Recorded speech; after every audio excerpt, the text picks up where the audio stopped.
How can I talk to you when there's so much sin that's on me? I wanna walk with you, but I keep saying it over and over again. I wanna know you, Jesus. Come and talk to me. Come on, talk. Lord, I really want to. How can I talk to you? I wanna know when there's so much sin that's on me. I wanna walk with you, but I keep saying it over and over again. I keep doing wrong, but I hear you say, come and talk to me. Lord, I really want to. Talk to you. I wanna rap with you, Jesus. So much sin that's I wanna get to know you better. I wanna sit down and talk to you.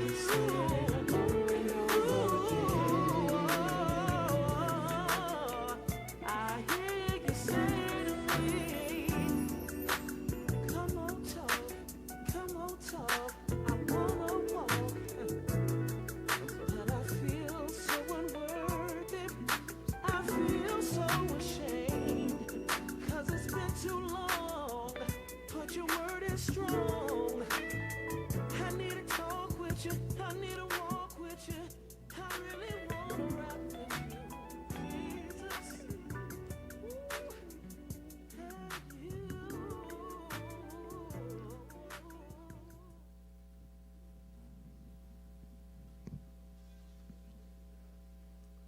Well, good evening, ladies and gentlemen. Thank you for coming out tonight, those of you that are in-house. And we want to welcome our streaming audience tonight to the City of Miami District 5 Candidates Forum for Commissioner. And we want to thank God for those commissioner candidates that have arrived. And I want to thank each and every one of you for coming out, and certainly want to thank the streaming audience. And the good thing about virtual forums is that this can be shared, and so we'd ask that you would share it. It is on at least 3 formats tonight. It's on the Ship Miami Facebook page, it's on the Ship Miami YouTube page, and it's also on Faith in Florida. This is a forum that is sponsored by Faith in Florida, Central Dade Pastors, as well as the African American Council of Christian Clergy. District 5 is very important to us. And we're here tonight so that we can find the best man or woman for the job. Amen. Let's thank God for all of our candidates. And when our host comes up, he will introduce them one by one. Let me just set a couple ground rules. Here at the Ship, you're welcome. We've got hospitality representatives that will be around the building that can assist you to get to the restroom or anything that you need to do while you're in the building. We like to be hospitable. And again, if there's anything that we can do for you while you're here, we want to make sure that we help you for that.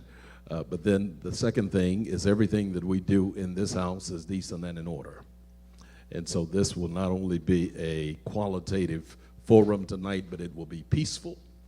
And if there's anyone that choose to be, and I don't expect that at all, but if there's anyone that choose to be unruly, you will be asked to leave. Otherwise, we'll remain peaceful. Let me thank God for those pastors that are here today. Come on, let's thank God for them. Pastor Carl Johnson, Moderator Carl Johnson, Pastor Richard Paul Dunn, Pastor Carol Nash Lester, Reverend Clinton Preston, and Reverend Fernie Johnson, and any other pastors that I don't know. Let me thank God for your presence on tonight. Would you pray with me? And after we pray, we'll turn it over to our host. Father, we thank you, we love you, we honor you, and we give you praise again, for this is the day that you've made, and we've come to rejoice, and we've come to be glad in it. We thank you for kingdom business, and we declare that the business that we're discussing tonight is a part of the kingdom, because we want to make sure that everything is done so that the least, the lost, and the left out will be represented in this district. And so we pray that you would bless us with order. We pray that you would bless every candidate. And we pray that you would bless those of us that are listening, whether we're in the audience or whether we're streaming live, so that we can make up our mind and do the right thing come November the 2nd. We thank you for it, and we pray that everything be done decent and in order. This we pray in this house, in the marvelous, majestic, matchless, miracle-working, mind-regulating name of Jesus Christ. And all that love God said, amen. For over 40 years in this community, let me recognize the organizers of Faith in Florida that's present with us. Dr. Cheryl Coleman is our Central Dade organizer. Dr. Stephanie Russell is also a Faith in Florida organizer from our north and south. Let's thank God for her. And then we have Elder Catrice Johnson, who is also assisting us today, and she's out in the lobby area. For over 40 years in our community, we have been blessed with the wonderful media voice of Rodney Baltimore. He has served, let's thank God for him. He served us wonderfully well, 29 years at Hot 105 and many years before that with WEDR, and even served up in the New York, New Jersey area. And he's here with us in our forum tonight, and he's going to give leadership, and I'm going to ask that you would respect him and honor him and show him some love as he comes in his own way. Rodney Baltimore, come on.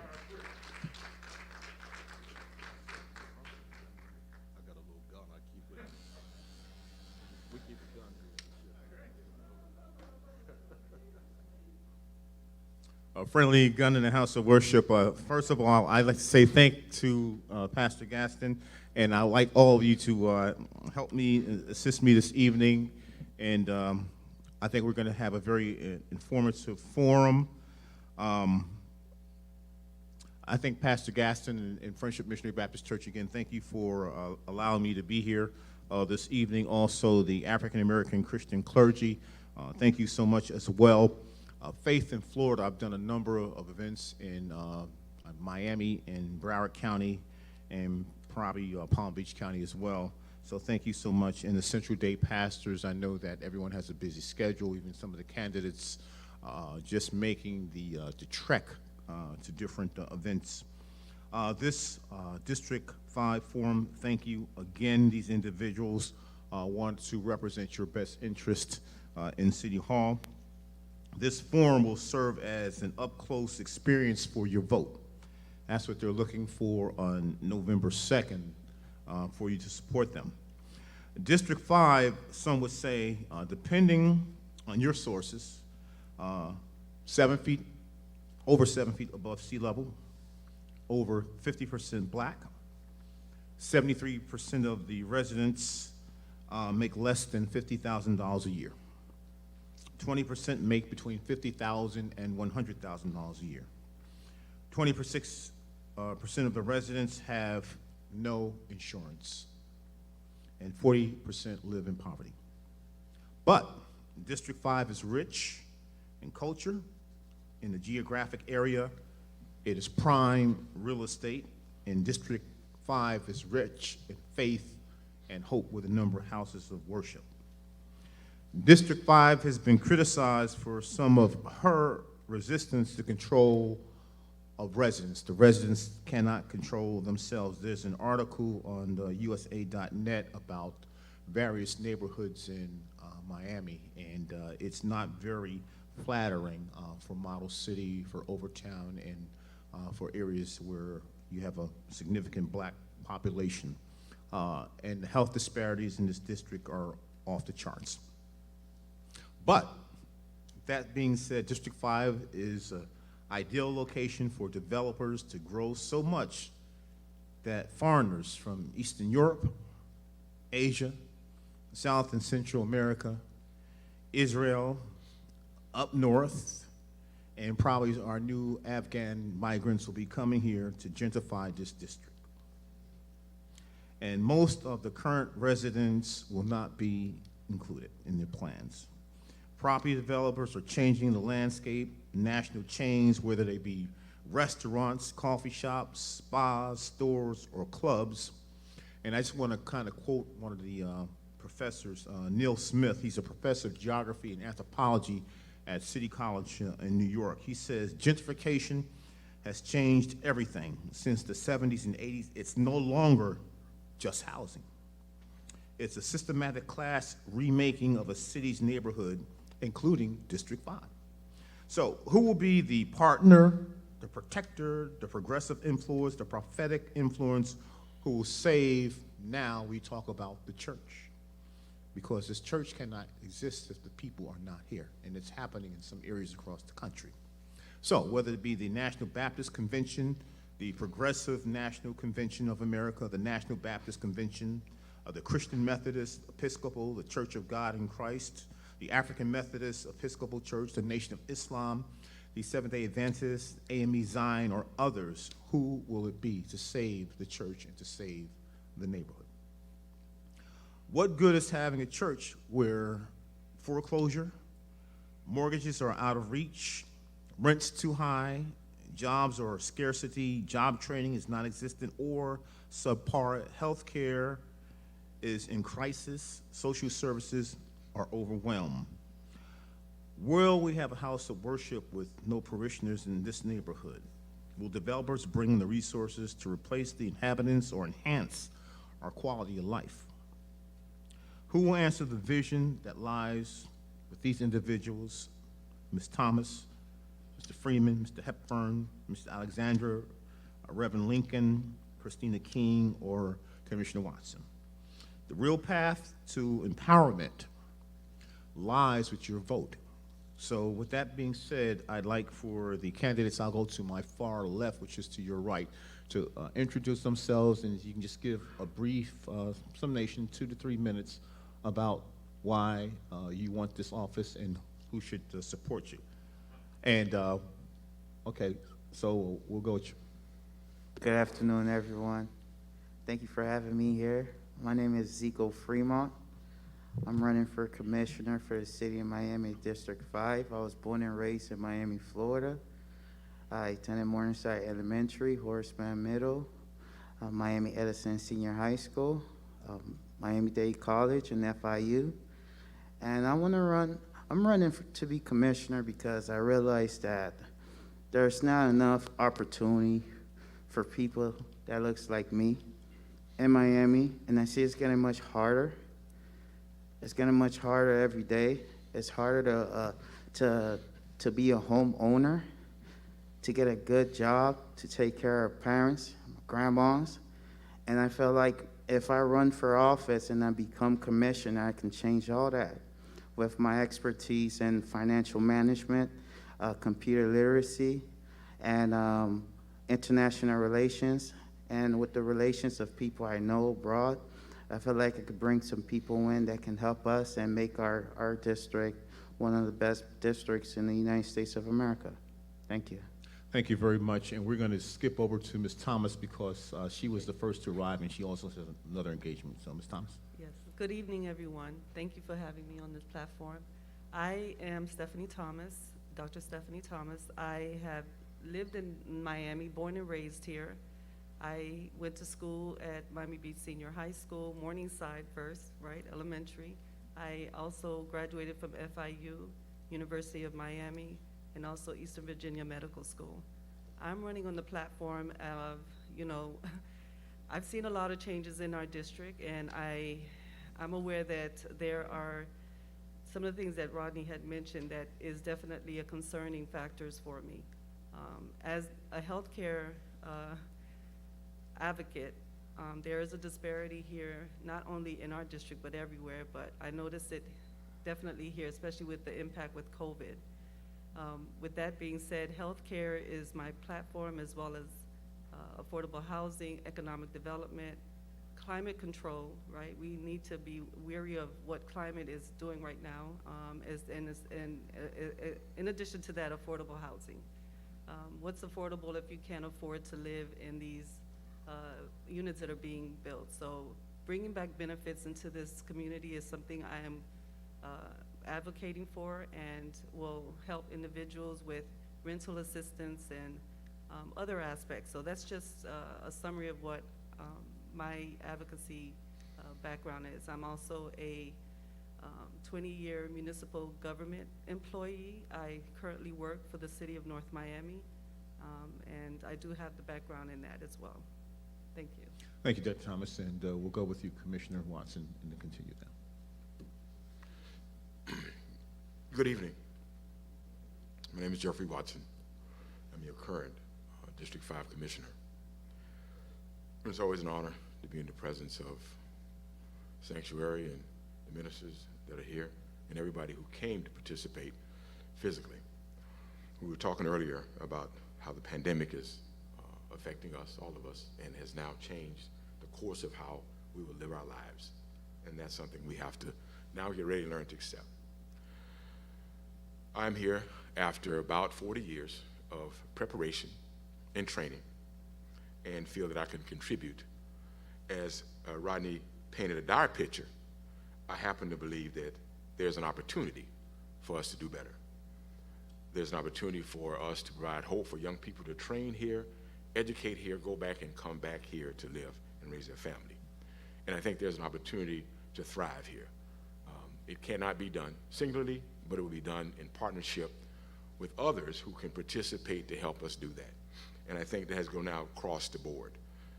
As dire as the picture was painted, I think there's an opportunity in the spaces that we live, Liberty City, Overtown, Mill Haiti, to do something better, to fight for ourselves, to hold on to what we have and increase our base in this space, because that's the only thing that's going to help us do that. We have historically been a city and environment with historically low incomes, and now the costs are very high. And the issue is, how do we hold on? Well, we're going to hold on by participating in exercises like this. We're going to hold on by looking and seeking both institutional, private, public, and religious institutions to be partners in the development of our communities so that we can now get a better shake on this opportunity. Miami is the belle of the ball. It's the hottest girl in the world, and everybody wants to be here. And we're here. And so we have to now stake our claim, lay a great foundation, and continue to move forward as all of the things that one can say are bad, we turn into something that's good. Thank you. Thank you, Commissioner Watson. Ms. King. Good afternoon, everyone. My name is Christine King. I am the president and CEO of the Martin Luther King Economic Development Corporation, and I am also an attorney, sole practitioner. My practice has been located in the Liberty City community for over 10 years. Prior to becoming an attorney, I worked for Miami-Dade County for 15 years, and I would like to take all of that experience as a former county employee and attorney and the president of a nonprofit that has provided programs and services to businesses and families in this community for over 40 years to City Hall and continue that advocacy work on behalf of our community. I grew up in this community on 38th Street and 10th Avenue. I went to Alapata Elementary School. I graduated from Miami Central. I got my bachelor's degree from Barry University, of which I was also an adjunct professor for 3 years. I got my law degree from Nova Southeastern University, and I too believe that District 5 is one of the most diverse districts in the city of Miami. I would like to take the partnerships that we could have with the community and our stakeholders and build upon what is already great about our community. I am proud to say that I am endorsed by Mayor Daniela Levine Cava, as well as I have the endorsement of the Miami firefighters, as well as the South Florida AFL-CIO, Ask Me, Unite Here, and SEIU 32BJ. I have been in this community, working in this community for over 11 years, and I understand the issues that are facing our community, our seniors, our youth. I'd like to say hello to my father. This month is Breast Cancer Awareness. My father is a breast cancer survivor, hence the pink in my hair, to honor him and all of those survivors of cancer. And I understand the issues that our seniors are facing. My parents are 80 years young, and the most important thing to them is remaining independent for as long as they can, to remain in their homes. I would like to expedite the funding that has been voted on upon our voters in 2017 for affordable housing, because Miami is experiencing a housing crisis. I would like to see home ownership opportunities for people in our district, and that will help mitigate some of the effects of gentrification. Let's take some of that $100 million allocated for affordable housing and have the city hold second mortgages so first-time home buyers have a shot in this real estate market. I would like to also expedite the spending of the $192 million set aside for climate change.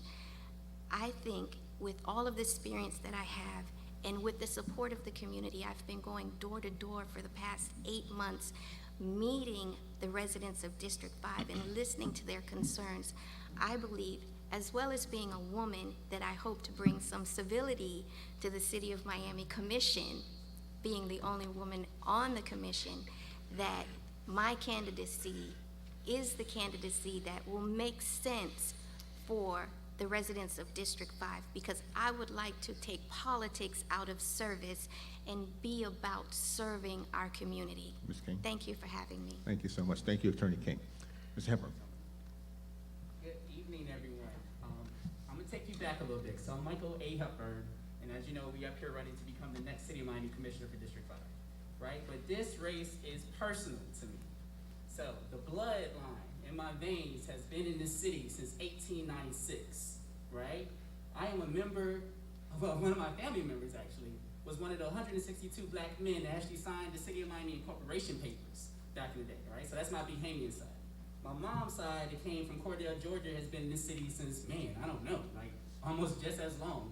She grew up in Liberty Square. My grandmother used to teach me so many stories about the good old days and the Harlem of the South and all the cool people that came from this city, all the cool things that we've done in this city, all the cool things that we will continue to do in this city, right? I'm running to be the commissioner, y'all, because I believe in pouring life into the dreams and goals of our people, period. My campaign is all about putting people first. Over the last 10 years, I have been a civic activist in this city, from starting neighborhood associations and scholarship programs to send our kids from our high schools to FIU, to being a volunteer police officer, and man, so many more initiatives and entities that we've been able to do. I've written legislation with some of our city commissioners, from Willie Gort back in the day to Francis Suarez when he was a commissioner, to even Ken Russell, right? So definitely been involved and been engaged in pushing forth policy in the city, right? I literally walked every single block in our district, from Overtown to the Upper East Side, to make sure that people understand that it's time for them to activate, it's time for them to be engaged, it's time for them to understand that government needs them to be seated at this table if we're talking about a true democracy, all right? The issues that Mr. Wattsmore brought up is very clear, but please understand, this city, this district is full of assets. We are not at a deficit, y'all. Our people make us strong. Our youth will make us strong. Our elders is one of the reasons why I'm here at this table today, because they taught me the principles of trust and respect and engagement and accountability, right? They taught me to make sure that I understood that do what I mean, right? Go out there and chase my dreams. Make sure you understand that nothing is impossible. So that's why I'm here.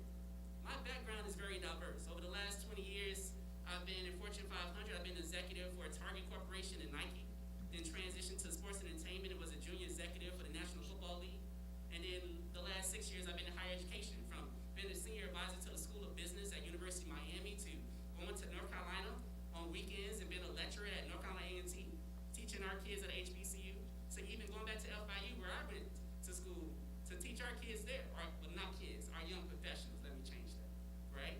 So my background is sports management. This was my bachelor's, got a master's in higher education, and I am about developing skills, right? Pouring life into our people, making sure they understand that government only works if they're at the table with us. And that's what we're going to talk about tonight. So I look forward to this conversation, and I'm happy that everybody's here. Thank you, Mr. Hepburn. Just a reminder that if you're watching us online, you can ask questions in the chat box online on the various platforms, as well as we'll be taking some questions from members of the audience as well. I kind of prefaced that some of the reverends have to service, and Dr. King, Thomas has to work, save some lives. So we're going to ask her the first question. If elected, what are your plans, and it's going to be the question for all the panel. If elected, what are your plans to afford faith-based organizations opportunities for land acquisition? And then, Dr. Thomas, you first. Is this working? Can you hear me? Okay. Land acquisition is definitely important to businesses as well as faith-based entities. I will work diligently with staff to see how the city can get involved as far as maybe city land or properties that can be, that are in foreclosures, that we can help churches build on that and collaborate with them in that sense. So that would be the first step I would take. The second step, speaking with all the pastors and seeing how we can collaborate and see how I can help them in that sense, because acquisition is definitely important in economic development. I thank you. Mr. Hepburn. So that's a good one. So one of the great conversations we've been having all year is about how we need to rehab, develop, and preserve housing in the city, right? So it's two steps that we've been talking about a lot. One is utilizing public-owned land that we have. So these, the city of Miami owns a whole bunch of parking lots. We got single-family lots. We have other entities in our city that is owned by the city, right, that we're not doing anything with.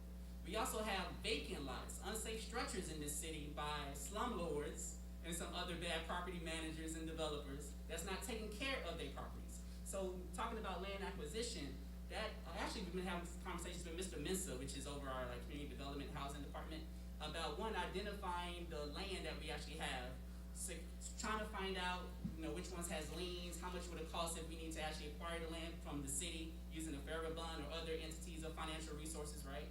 And then literally having the city go out there and aggressively take some of this land and develop it. And so I'll give you an example. Right now I'm working with the Miami Workers Center. It's a nonprofit right off of 54.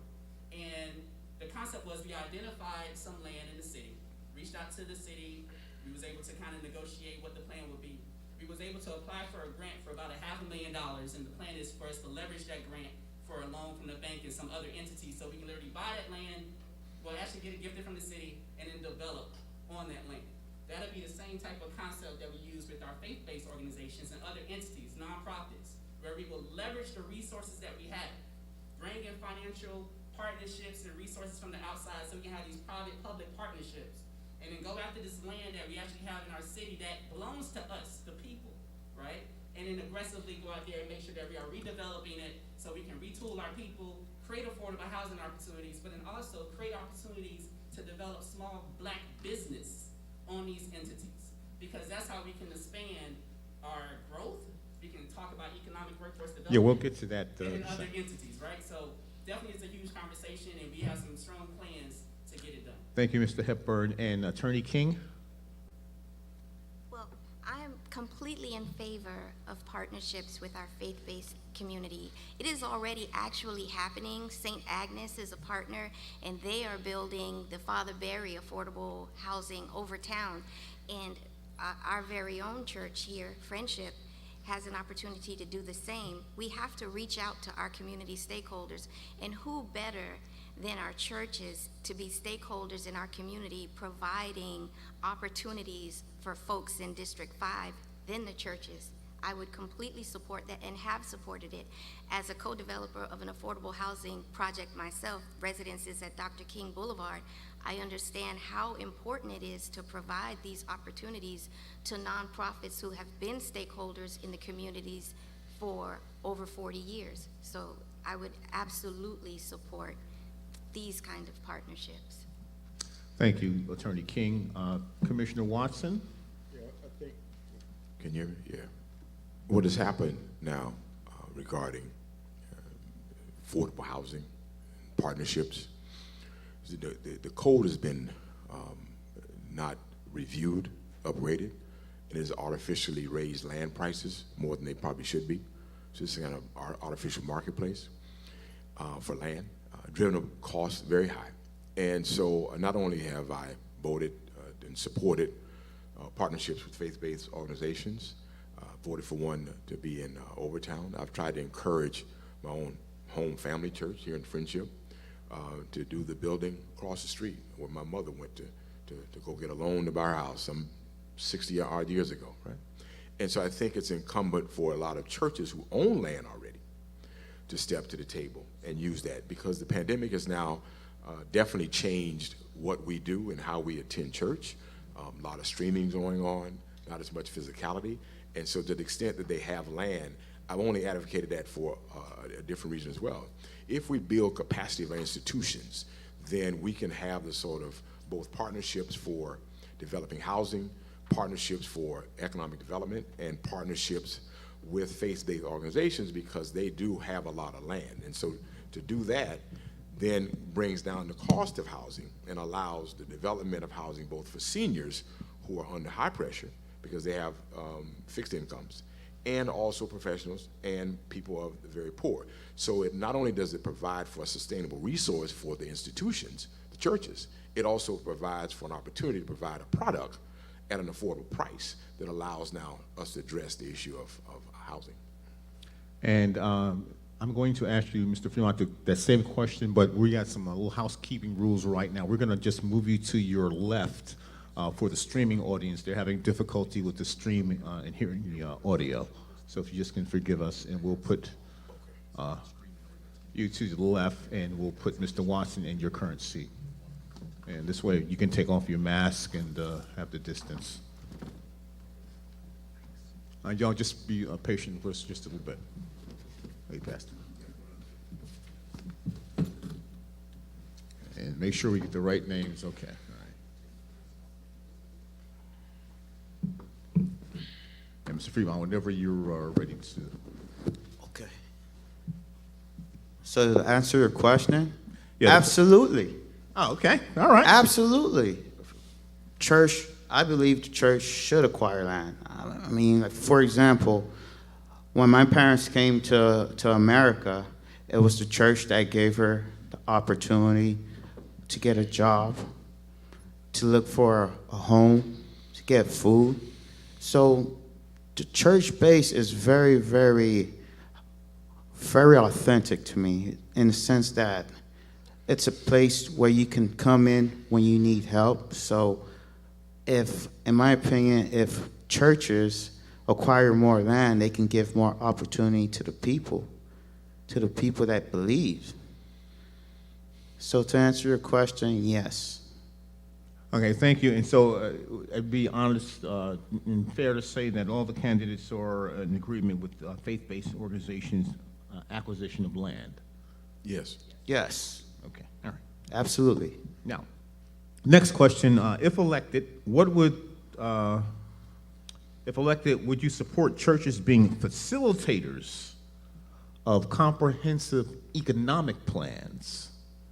There are a lot of talent in our churches, and I guess this is this is a forum being presented by religious organizations. We'll let you answer that question first, Mr. Watson. Okay. Yeah, I mean, I think that, look, it's important in this day and time to use all the tools in the toolbox, right? And so every Sunday and Tuesday and other days during the week, a lot of very talented people come into these institutions, right? Come into our churches. And there's no better place than you find people who have the drive, the spirit, in order to now help build capacity, help be a part of economic inclusion, and help be a part of preserving the assets that we have in our community. So it goes without saying, dealt with funding while my service, funding 2 programs, both a STEM program and a church, and also look towards church just recently in trying to now help them build a development that attacks and addresses the issue of affordable housing.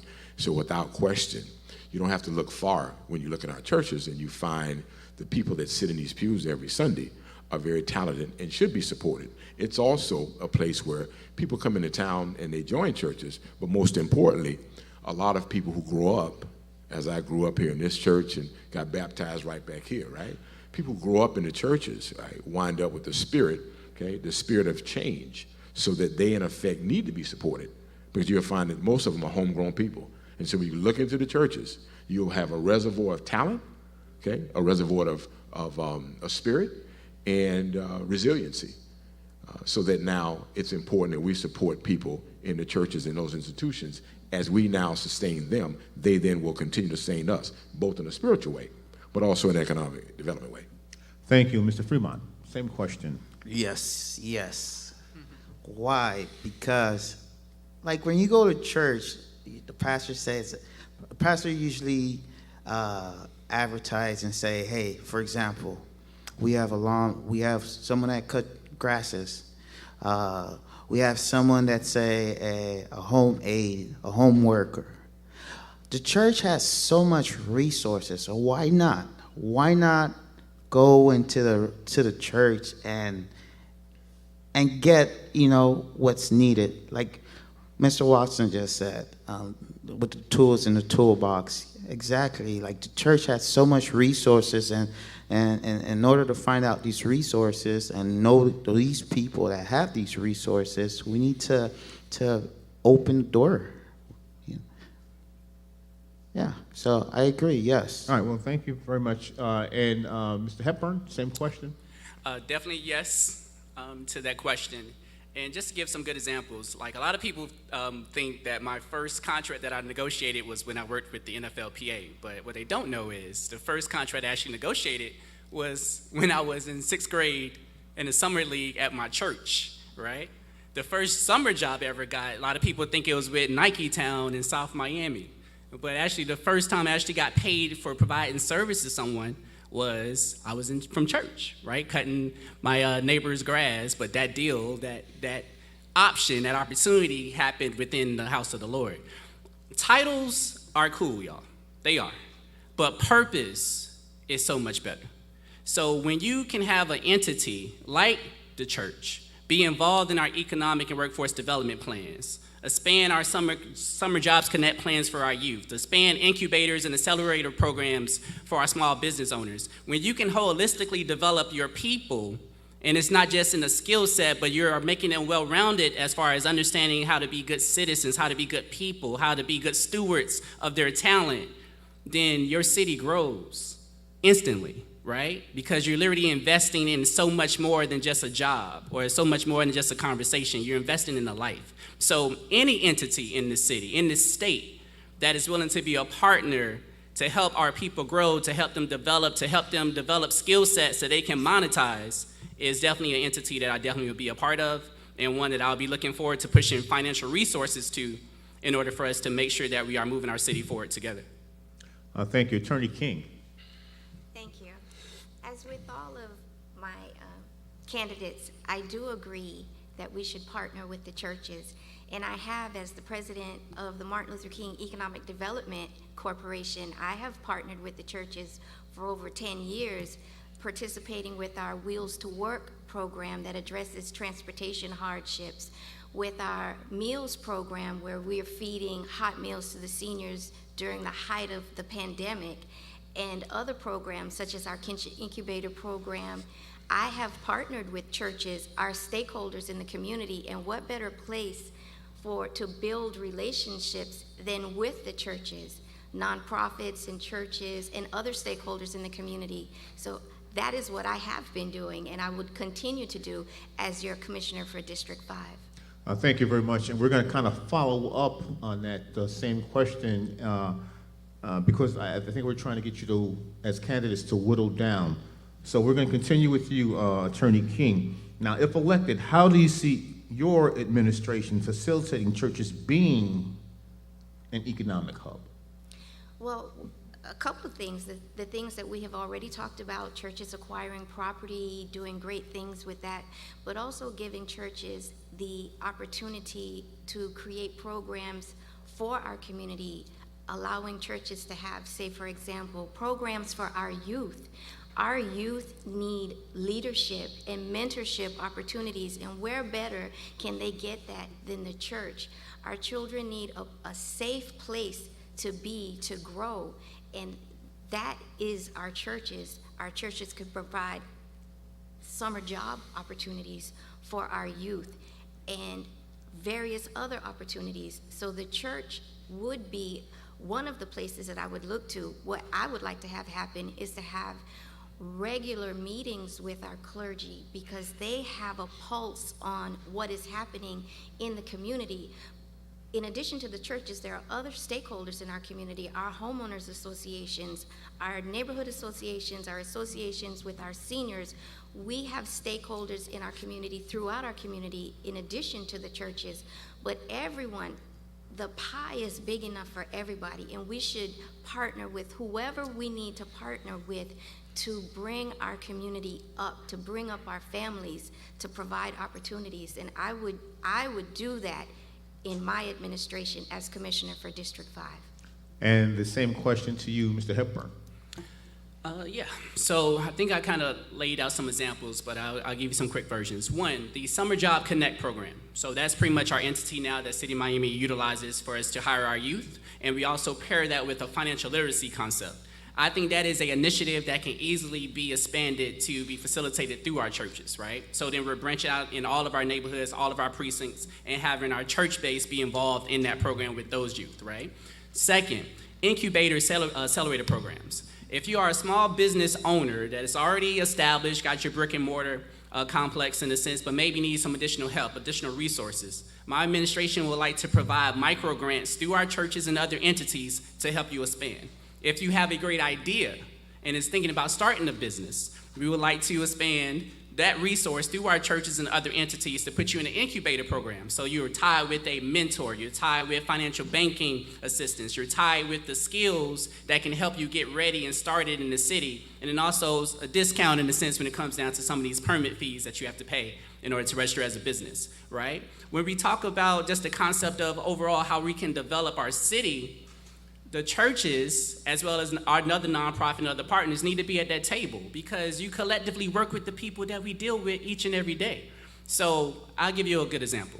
My administration is going to push forward something called participatory budgeting. What that means is we're going to use a segment of our anti-poverty funds, the discretionary funds is given to our district office, and we're going to let our people decide how to spend that money, right? So we're going to branch out into all of our precincts. Churches will be a good vendor for this. And we will literally utilize that participatory budgeting program through our churches or nonprofit entities so you can literally help the residents decide how they will spend pockets of money in that area, in that district, in that neighborhood. That can be something easily facilitated by our churches and nonprofit partners. And that's the type of innovation that we got to start pushing forward in our city, definitely from the district office, as far as with me being your commissioner. And Mr. Fremont, the same question.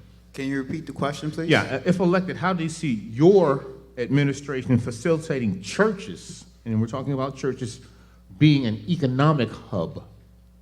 Well, the church is going to be in all aspects of my administration. First off, I believe we need the church when it comes to small businesses. For example, majority of the resources in churches, we can have someone to allocate where, let's say, for example, I'm going to give a straightforward example. We have a group of people, a group of brothers and sisters in the church, and this small business needs assistance. This small business needs that first time clients. We can use the church for that to facilitate this client. Second, the church can also be fundamental when it comes to mental health. A lot of people are suffering from mental health in our community, and they need someone to speak to, someone that's well trustworthy and someone that can understand. So the church, and when it comes to my administration, the church will be in all aspects, spiritually, economically, and mentally. So it's very important for my administration to be close to God, because without God, I can't do what I'm doing right now. Thank you. All right, thank you. And Commissioner Watson? Yeah, I think it's important to realize that when you ask the question of whether or not and how churches can become an economic hub, you come to the reality that they are then one of the tools in the toolbox that would allow you to have economic inclusion, right, and build a capacity. In order to do that, that means you have to train, prepare, and grow, right? So now with a church who has a reservoir of people who are both talented, but working everyday people, in some instances, young people in a lot of instances. And so between the combination and the partnership between my office, I've already now established a dialogue, because you have to meet with them. You have to meet with them, you have to take their calls, you have to try to find out what are the realities that they have been experiencing, so that every institution won't want the same thing, but others are stronger in some respect than the next one, right? So when you start having training programs, one of the big things that I think the churches can help meet with as I kind of roll it out is what I call the Prepare to Rise program. Right? Prepare to Rise is going to combat the lack of education being given to our youth. When you look at a report that says 44% of African Americans are reading at a level that's below grade from the school board, then you know that everybody has to be in part of what's happening as our city changes. 4 economic pillars, 1 new one coming, technology. In order for our kids to be able to participate, stay here, and now take part in the new jobs that are coming, they're going to need everything they can in order to be a part of that ultimate outcome, which is getting jobs, getting economic opportunities, owning businesses, starting business in technology sector. And so if you use the church, you use the parks, if you partner with them, then you can create economic development so churches become self-sustainable without having people have to come all the time and streaming. They'll have an economic foundation that allows them to be just like a business, okay, and do some of the work that we all have to do. We don't have enough money in the city of Miami to take care of all of the ills that people think we should. And so although we have a dysfunctional government environment, we still need to make sure that the churches are strong and we become strong as a community. That's the best way to do it, right? We have 500 problems, 1,000 solutions. We keep using the same solutions over and over again. So in order to change that, that's the only way to address the situation. And did I ask all the panelists that same question? All right, we'll go on to the next one. This deals with, if elected, what commitments are you willing to make towards a comprehensive revitalization plan for our community, and that being District 5? And we'll let you continue with that, Mr. Watson, Commissioner Watson.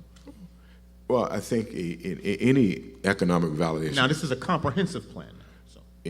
Comprehensive, loose, or otherwise. Well, right? Loose for this forum, but you can give the highlights. Well, let me say this, Rodney. I think, look, we're at a point in our community where we have to look forward to something different than we've had before. That's one, right? 2, if you're going to come up with some things that can work, then you have to have experience in grade. Not training in grade, but experience in grade. I've had 2 political bosses. 1, former mayor, Xavier Suarez, former county commissioner, and the President of the United States of America. And at every level, I've excelled at trying to do the same thing. What makes for economic development in a city, in a state, in a country?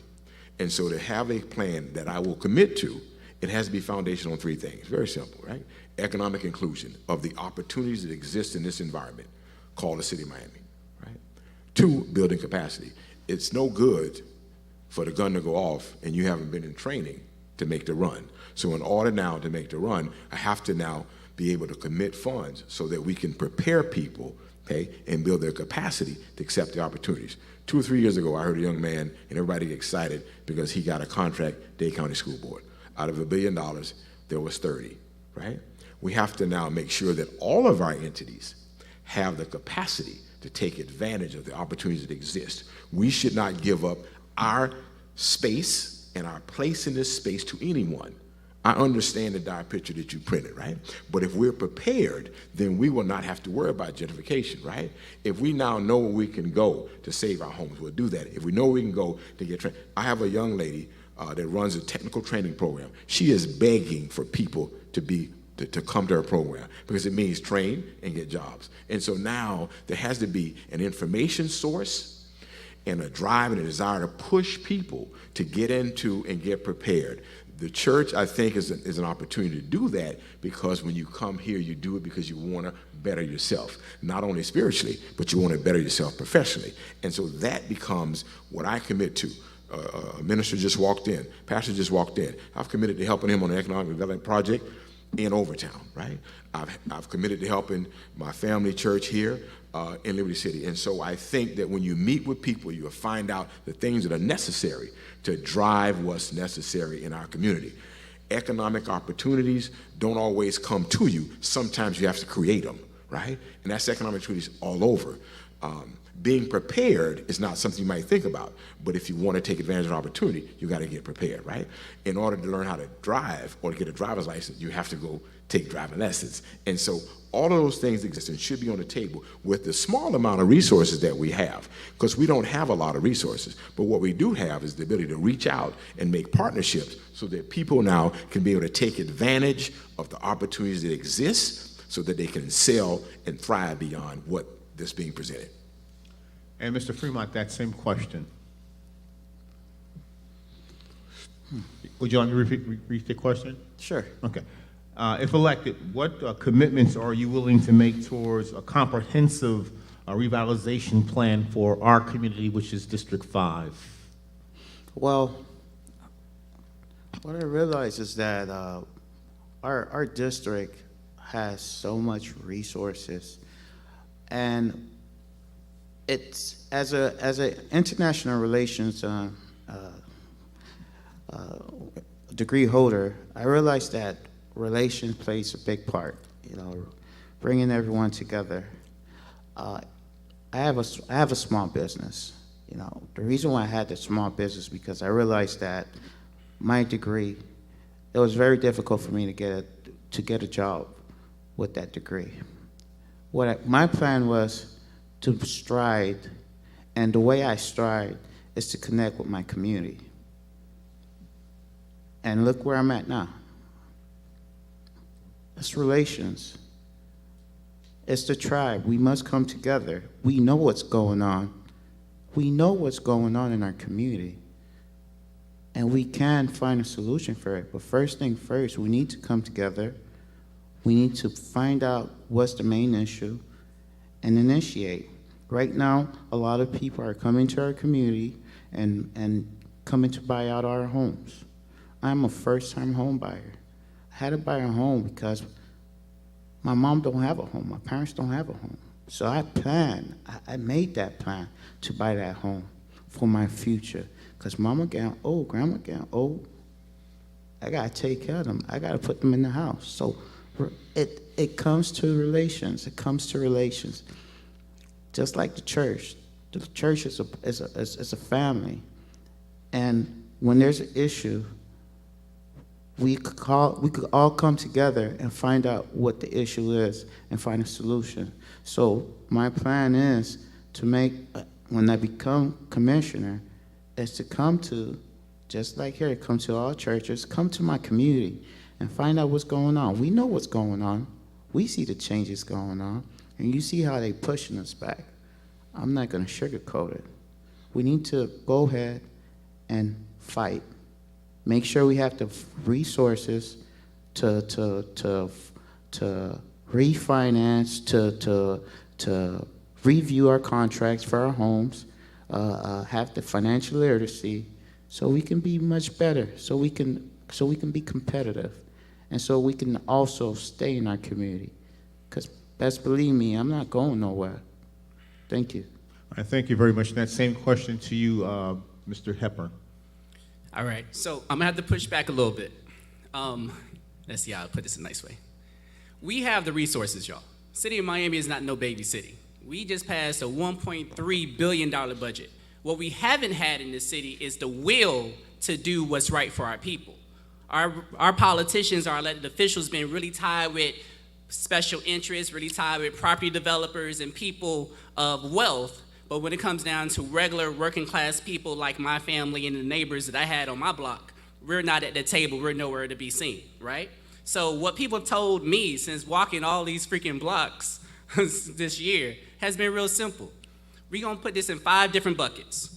One of them you already know. They told me to focus in on rehabbing, preserving, and developing affordable housing. But what do we mean about affordable housing? Change the conversation. First of all, we need to define what affordable housing is. Right? We need to start having some real conversations about lower income housing, workforce housing, rent to own, building generational wealth, first time home buying, right? Let's have some real conversations about putting our people in a situation where they can be here, and let's have some real conversations about keeping my seniors here in the houses that they built or paid for years ago. So that's one. Second, we need to have some real conversations about safe and sustainable neighborhoods, right? We need to treat gun violence as a public health crisis in our city. We do it for COVID. The same attention we put towards COVID is how we should be attacking gun violence in this city.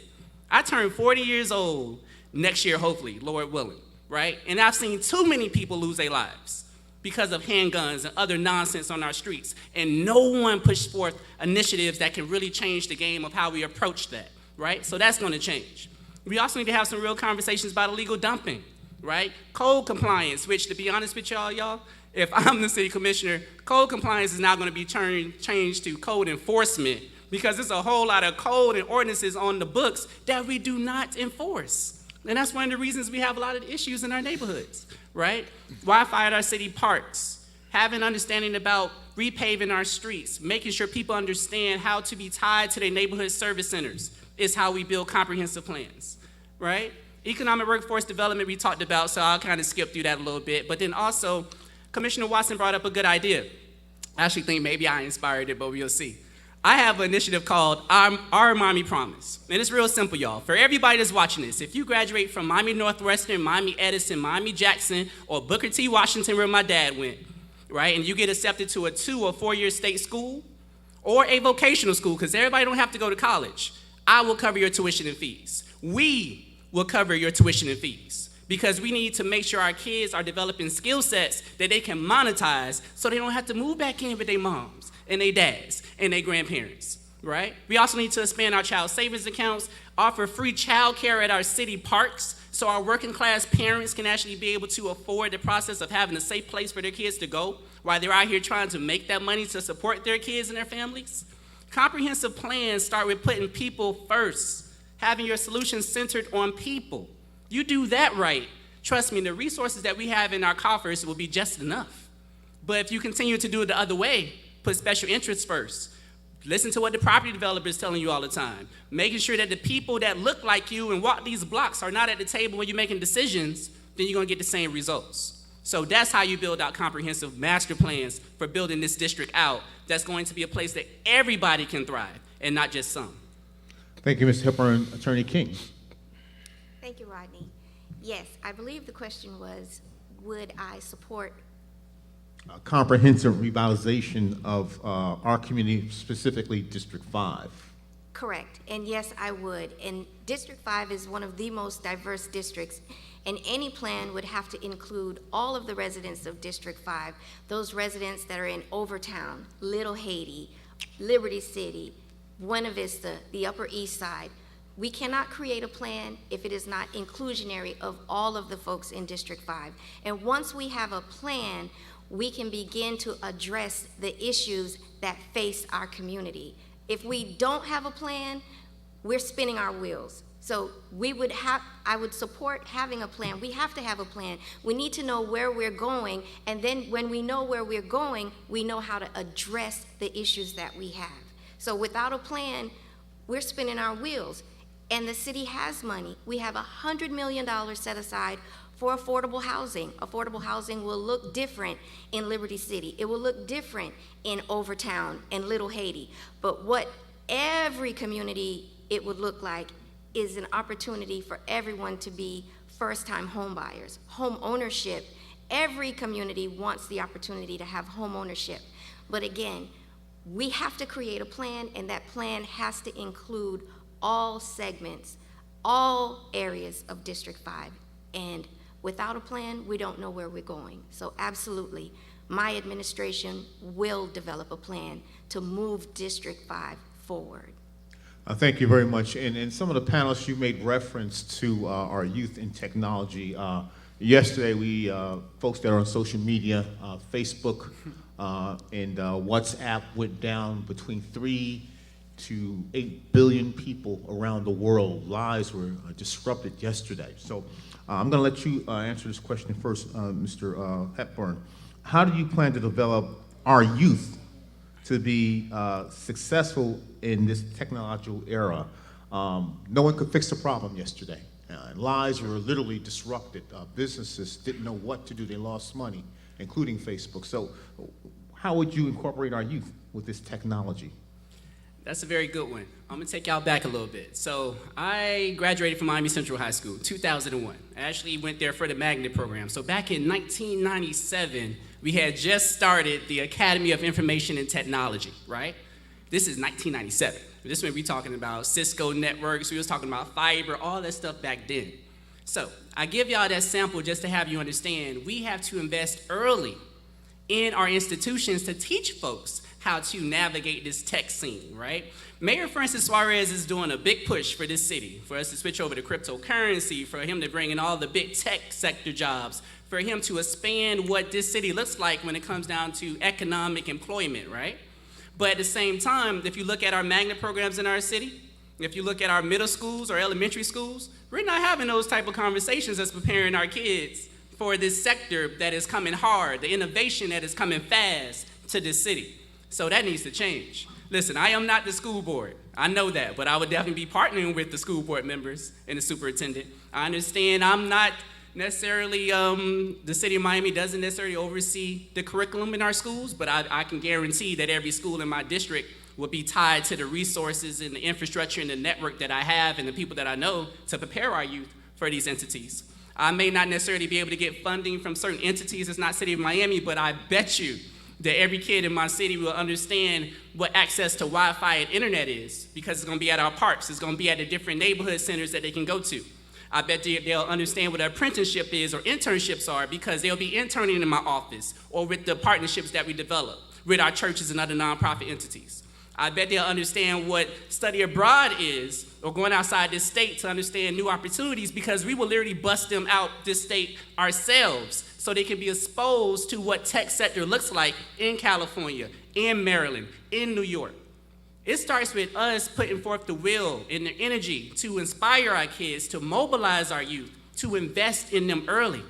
All that is not City of Miami government, but that budget that we have can definitely be utilized. These partnerships that we have in the city can definitely be made stronger. Parents in the city can definitely be tied to helping us reinforce this message of making sure that our youth are developing into young professionals that's ready for this scene that is already here. So innovation is a big piece of why I'm running in this race. Innovation is one of the reasons why I'm sitting at this table, because I am a part of that generation, right?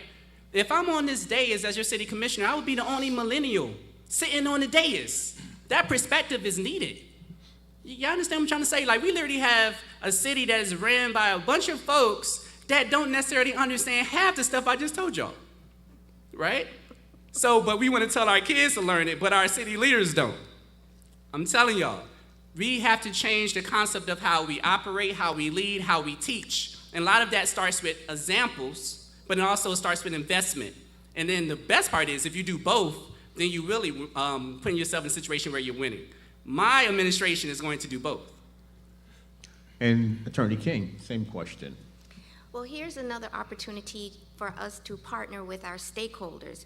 There are several organizations that have programs for our youth, and we can support them and have programs to teach them this tech stuff. Be Right Leadership Academy is in our Urgent Inc., Mega, Focal. These programs offer opportunities for our youth, and it just takes the funding and training to bring our youth up to these tech programs. We can partner. Mayor Francis Suarez has done a fantastic job about getting these tech programs, these tech companies into our community. Well, we have to have those tech companies take an ownership interest in our community and provide funding for these organizations that provide opportunities for youth. And that's another way. You want to come into our community, give back to the community, give to these organizations that support our children and bring them up. We have a school right here, iTech. They have a tech program there that teaches our children exactly what you're talking about. But it's all about reaching out into the community and partnering with organizations that already have the audience. They already serve our children in the community. And that's what we need to do. And we can get the funds in various different pots. CDBG money, help them create a program that will provide instruction on tech. And that's what we'll do. That's what good government does. That takes a common sense approach to leadership by making our organizations that are already doing the stuff, serving our children, and making them stakeholders in the community and partnering with them and offering these opportunities that will rise our children up to the level where they can compete anywhere in the world. And the same question for you, Commissioner Watson. Yeah. I smile because I say that Michael's the only millennial up here that know about technology. But he's a good listener because a lot of what ideas he shared with you, he's listened as I presented it to him. Right? So here's the deal. Right? I'll rebuttal We'll that get later. a rebuttal later on.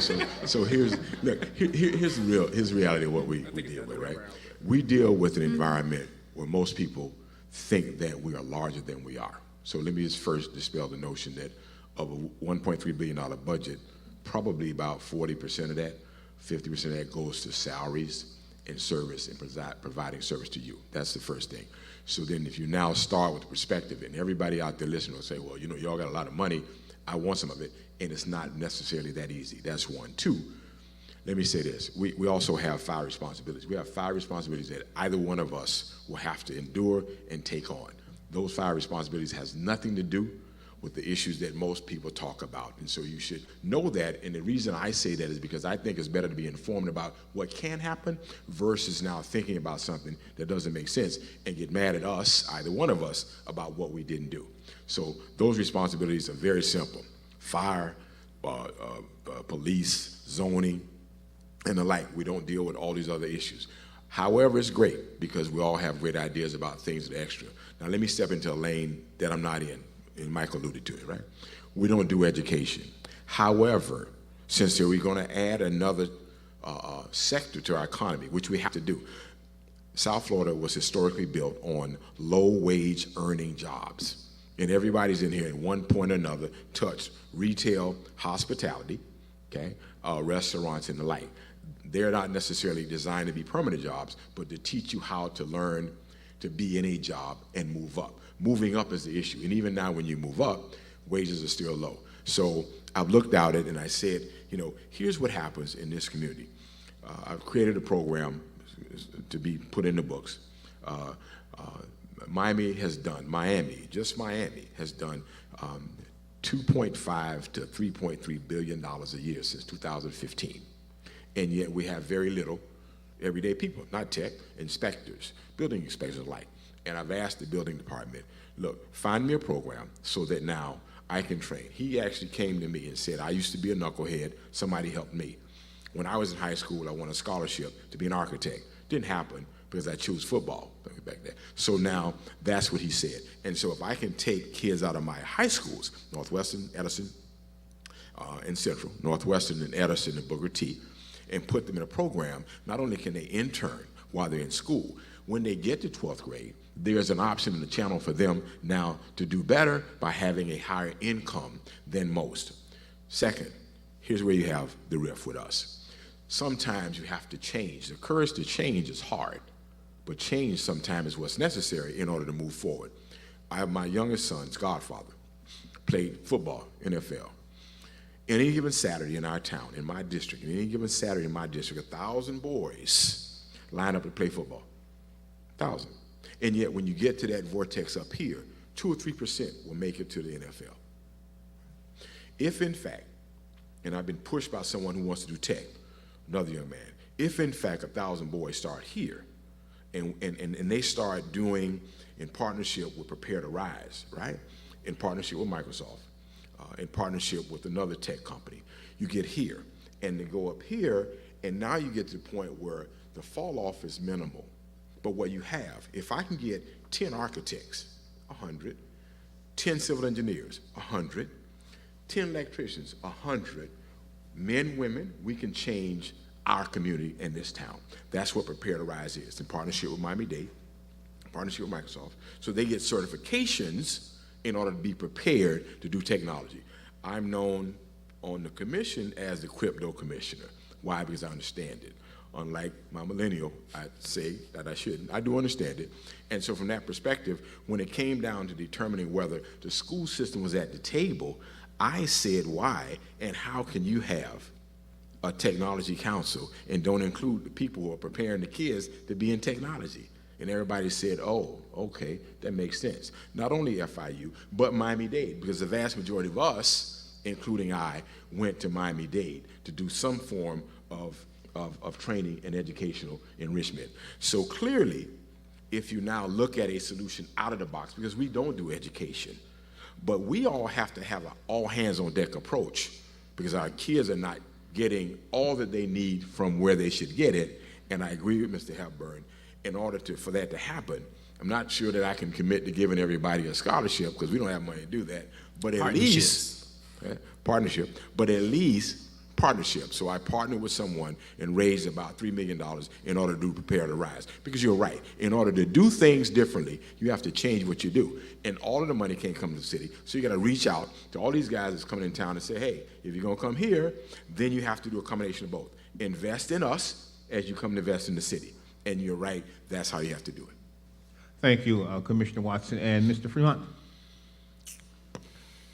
So the question was about technology? How do you plan to develop our youth to be successful in this technological era? Well, I'm a part of that example. I mean, I was prepared since elementary school. I was an Apple kid. I had a teacher that brought a computer, a big desktop, to my house with floppy disks in order for me to learn the computer. Then I excelled to the magnet program in Horace Mann Middle, where I learned about HTML. Then I went to Miami Edison Senior High School, and I was in the computer graphics program. Then I graduated. Then I went to Miami-Dade College, and I took computer program. I'm still taking courses for computers. I'm a computer coder. I know the back ends of computers. Yeah, so I agree, Michael. Yeah, we gotta start from the bottom, and from the bottom we go to the top. Just like Drake says, start from the bottom, now we here. Look, we have to make sure our youth is computer literate, because the future right now is all about computer. Right now with cars, you need a computer for a car, to diagnostic a car. Computers is gonna be in the technical field, the vocational field. You're gonna need a computer. Pretty soon plumber's gonna need to use a computer to find out what's the pressure coming out of the plumber. So yes, we need to make sure our youth is computer literate, and make sure if they don't like it, they still need to do it because it's part of life. It's just like money. You don't like math, but you need to count your money, right? You got to do it. It's the future. It's going to excel you. It's going to better your future. So, as your commissioner, bro, I have a lot of connections when it comes to computer programmers, computer companies. Before I made the decision to run for commissioner, I was with a Google top executive.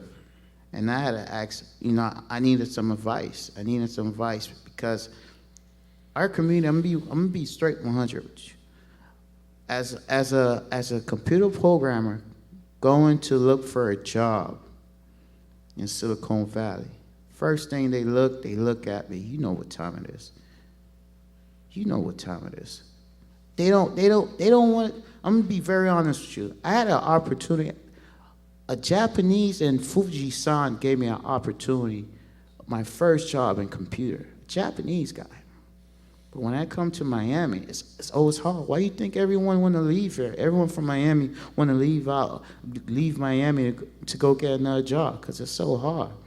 Instead of to look at you for what you're good at, they look at you for your physical aspects. And as your commissioner, we ain't gonna have that. If you earn that degree, if you work hard for it, and best believe and you're knowledgeable, you're gonna get that job. And if you don't get that job, we're gonna create a job, just like I did. I created a job, because no one didn't give me an opportunity. I created it. Thank you. All right, thank you. And since you kind of made reference to money and creating your own opportunities, and I'll let you answer this question again, Mr. Freeman. How you make sure that money for District 5 stays in District 5 and is not moved to other districts if elected? Wow. Well, I'm gonna be very honest with you. I never seen Jeffrey Watson. I will tell you, you got more experience that how the money is moved. But from what I see with public records and how I see how money is given to districts depending on how much taxes they make, it's basically budgeting on the right areas where there's a desperate need for. I feel like if there's an area that needs more assistance, we should marginalize a good amount of money for that area and fix that area, then move to the other. As a tax advisor and having a certificate for financial management for Yale, it seems like when it comes to managing money, and especially from what I've learned as our district having less money than the other districts, we're going to need some not only public funding, but we're also going to need some people abroad, some private sector funding, some partnerships, some people, and where Mayor Suarez is saying bringing in people in, yes, we do need them, but we also need to know if they're there for us, you know, if they really care about us, or it's all about money. And one thing I learned about being a business owner is that there's a lot of people that just love money, but they don't love people, you know? And in my opinion, District 5 need people that love people, not just love money, you know? All right, thank you. And we'll have that question answered by Mr. Hepburn as well. Okay, cool. Hey, Let's Rodney, see. Michael, Rodney, let me ask you a quick I'm sorry. question. Let me ask you, at least for clarification, when you ask that question, are you talking about money, government money that's staying in the community, private money? This question will, and again, thank you for those that are participating online. That question came from online, from the chat. It was that how you make sure that the money for District 5 stays in District 5 and not move to other districts. This question did come from online, and I'm just going to make the assumption that we know how we can do a shell game in politics. Okay, all right, okay, thank you. Okay. So I'm gonna take it from two perspectives. One, I'm gonna take quick 30 seconds to kind of wrap something up right fast. So I'm a numbers guy, y'all. So I am about being data-driven, intelligence-led, right? And I gotta be like my boy Zico and bring up a quote from one of my rappers. So Jay-Z is like, men lie, women lie, numbers don't, right? And that's real. So when we're making decisions, data is important. Where money comes from is important. Business tax receipts are important. But going back to the educational plan right fast, Mr. Baltimore, the commitment that we're making for our Miami Promise is real simple. We have the highest allocation of anti-poverty funds in the District 5 office. So my commitment is we're going to utilize $250,000 a year for the 4 years that I'm in office and put that into a fund and leverage it with our property developers, nonprofits, and other entities in order for us to pay for that tuition and fees that I was talking about. We already have $1.5 million worth of commitments already for that initiative, and I'm not even the commissioner yet. So that's that piece. Second, I've been working with 3 U.S. Congresswomen in order for us to bring back a tech hire hub program that was under President Obama. So in the new policy that we're pushing in DC right now, the plan is for districts that meet our demographics, like District 5, that we'll be able to push funds to the state and the city to do tech hubs in our city that will come from federal money. So that's one of the other reasons I'm trying to leverage these partnerships in order to go after technology. But as far as keeping money in our district, one of the best ways we can do that is by special taxing districts. One of them you already probably know of, Overtown CRA, is a good example of how you circulate money from where it's actually been driven, right, where it comes from, and then utilize those funds in order to pour life back into the dreams and goals of the people in that area. The Wynwood bid, or the Business Improvement District, is another way. You had the Wynwood owners, about 400 of them. They pooled their money together in order to do the landscapes, the lighting systems, change the facade on their businesses, those type of initiatives. I'm talking to Little River business owners as well as business owners in Little Haiti to have that same type of concept, right? Where we can do business improvement districts. We can look into community redevelopment agencies. That's something that the state doesn't necessarily approve of most recently, but we just got one passed in Coconut Grove. So we need to think about having those type of entities in our district so we can keep our dollars here, so we can reinvest our dollars here, so we can pour life back into the dreams and goals of our people that's here. But outside of business tax receipts and those type of initiatives, it is really hard to focus in on keeping money in a certain place, because you have to understand this. As much as we're running for District 5, we are running to be City of Miami commissioners, period, right? So I'm not running just to represent D5. I'm running to make decisions about how money is getting spent in District 1, District 2, 4, and 3, right? And I need my commissioners to care just as much about my district as I care about theirs, so we can develop partnership and leverage the resources that we have so everyone is able to eat at this table. So all of our development goals and housing goals and quality of life initiatives are being funded, right? But that takes consensus, that takes negotiation, that takes partnerships, because I don't personally control, any of us don't personally control all the money that comes from our district. But we can be smart about how we empower our people through special taxing districts, business improvement development plans, things like that, in order for us to utilize those funds so we can spend it right here in District 5. So I just wanted to make that very clear. Like, we are running, well, hopefully in my case, I am running to be City of Miami Commissioner from District 5, right? But I want these other commissioners to understand, I'm not just here to be siloed in our district. I'm here to make decisions that's best for our city, and I'm going to push them to make decisions that's best for my district as well as the city as well. Thank you, and Commissioner Watson, we'll have you go then, Ms. King, and then we're going to try to entertain a couple of questions from the audience. So you're next. Yeah, I think it's important in terms of keeping money, as you relate to government allocation, monies in the district. So because the district that I serve now has the highest poverty rate, then most of the funds are skewed in a bit towards that district.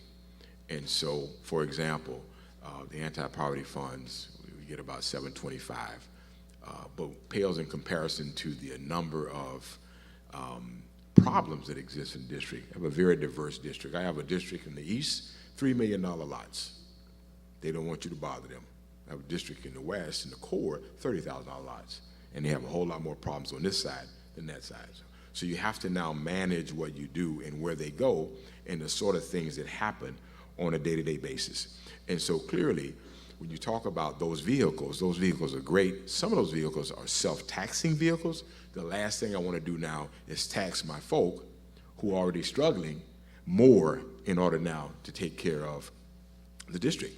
In order to tax somebody, you got to have somebody there. So why I ever want to come off as anti-business in a sense, because we need businesses in capacity. When you look at us, we have an overwhelming sense of nonprofit organizations all doing the same thing, and you can't tax them the same way. And so you have to now make sure that your district, I heard code enforcement, code compliance, a lot of that people get away with, and now degrade our district, as has been happening now in the past, right? So you have to now make sure that we have businesses that we own and grow, so that we're now investing in where we live and stay. So in order to make sure the money doesn't move around, and it really doesn't in a sense, but you have to fight for the money that exists so that you can build the infrastructure. You know, the mayor is saying, how can I help? Come here. I call them tax runners, because they come here. Things we don't see. When someone comes here, they leave New York, they leave California, they pay less taxes, come here. So for them, a $5,000 a month apartment is affordable. For us, it's unattainable. Sure. And so you have to understand the dynamics of what that means. 764 people come here a day. 40% of them come to South Florida. I'd rather have South Americans come here because they come twice a year. We don't have to build our infrastructure. When you have people moving here, 8-inch mains go to 10-inch mains. And all of a sudden, you have to find all the infrastructure necessary so you don't continue to have the traffic, okay, and the flooding and all those things. And so we fight each other all the time to making sure that we have enough monies that don't move around so that our district becomes a better district. I contend when you have strong neighborhoods, when you have beautiful neighborhoods, our kids see differently. The best nonviolence program, gun violence program to have is you plant a seed and you lose a weed. So as far as that's concerned, right, then you start now giving kids hope that what they do, if they stay here, it will be a better opportunity for them to do so. Then a lot of things will now cure as we have in our district.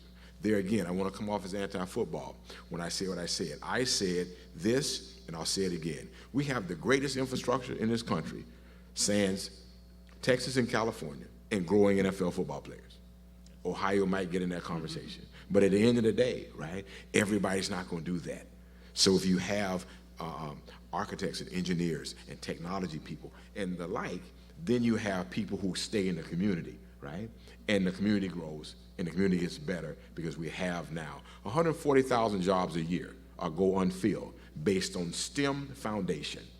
If you prepare our kids, if we can teach a kid at 5 to be a great running back, we can teach him at 5 to be a great coder, to be a great technologist, and now we bring the opportunity to invest in them so they stay here and grow here. And Ms. King, and then we're going to get some questions from the audience as well. And I want to just say I appreciate you all for your patience on this forum, but it's very important because these are going to be your representatives. They're going to be speaking for you in your livelihoods. And if you have to relieve yourselves, the restroom facilities are to the right. I'm sorry. Behind. Glad you told us that. Behind the doors there, I'm sorry. Attorney King. Thank you. One real solution to keeping dollars in our community is requiring that our developers hire from within the community, of which I have done, partnering with the Overtown hiring process. We try to place people. Another real solution is requiring people, developers, contractors, anyone doing business with the city to hire our community at a living wage. And we also need to put our unions to work. There are many members in our community that are part of our unions, and we should have anyone that has a contract with the city to partner with our unions, to offer our unions an opportunity to get their employees placed. Where we start keeping our dollars in is ensuring that everyone is earning a living wage. And if you're getting a contract from the city of Miami, you should be required to offer a living wage, because that is how we are able to keep those dollars in our community. Have our partnerships where we create training programs. The city doesn't have to bear the brunt of the funding for training programs. If you want to develop in our city, you should have to invest in our community. And that's what the CRA does over town. We can create contracts that will hold these developers, these people that want to do business in our city, accountable. We can contract with them and require them to provide living wages, to offer employees who want to form unions the opportunity to form unions without threat of retaliation because they want to collective bargain. But that's how we keep the money in our community, by offering our residents a living wage and keeping the money here. If you want to do business in Miami, then you have to invest in our community. And that's what I'll require. If you're asking something of the city, then the city should ask something of them as well. Thank you, Attorney King. Now, we have any questions out there? We haven't gotten to all the issues that I want to address, and we haven't really talked about health, infrastructure, streets and things, but you may have a question that concerns your existence in District 5. So if you do, raise your hand and you can address the question at that microphone, and if not, we'll continue with the questions from me. You know you have one. Is there one? Will they be one? Okay, sir. If you want to stand or you want to come up front, it's whatever you can do, as long as we can hear you. Just.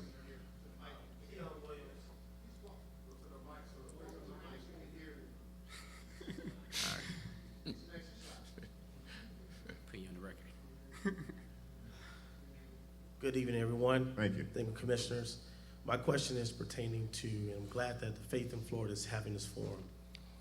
We talk about our communities. We talk about the faith foundation of these communities. But right now in Overtown, there's a needle exchange program that currently exists that allows, and through the state of Florida, there's a statute that allows individuals to receive needles to shoot drugs. This program or the state statute that was passed also gives immunity to those individuals if they're in the process of receiving help. And if you're not familiar with that statute, I encourage you to look it up. But here's the problem in real time. We talk about changing our communities. We talk about the impacts of drugs and gun violence and all these things. But right now in Overtown, and we had a kid 4 years ago walk from Gibson Park to 20th Street, and he ended up dying 2 days later from a fentanyl exposure. We have folks right now in Overtown where these needles are being discarded in the streets, and this legislation says that they can get clean needles to shoot drugs, and they discard them in our communities. What is your thoughts on that, and will you act at the City of Miami Commission to change that with an ordinance that begins the process of changing our communities? That's my question. And just be brief. If you do answer the question, panelists, please be brief. And do you know the name of the program? It's the Needle Exchange Yeah, Program. needle exchange. Idea Needle Exchange Program. I guess I'll be real brief and say two things. One, he's a perfect example of someone growing up, training, preparing, and staying here. As a businessman, he now steps to the forefront in order to be engaged, involved, and that's really what we want to see go on forward. Guys like him creating businesses and creating opportunities for others to work and grow in this community. That's one. Two, we're not perfect. We're not Einstein, and we don't always know everything that's going on. I can say to you there are a lot of times there are statutes, there's programs that are now contradictory to what we all might believe as an ability for our community to grow. And what people miss most times is thinking we now want to see things happen that we really don't. And I won't say that to bring out activists, but at the end of the day, I had more calls privately from people who do not want to be public. And Ms. King serves on a board of a company that does a very good job. But at the end of the day, people in the space of homelessness, they do a yeoman's job. But there are private people who don't want their kids walking through homeless camps and the others and the things that it bring, because you're right. Kids pick up a needle, boom, stick, and the next thing you know, 4 blocks away they're dying, right?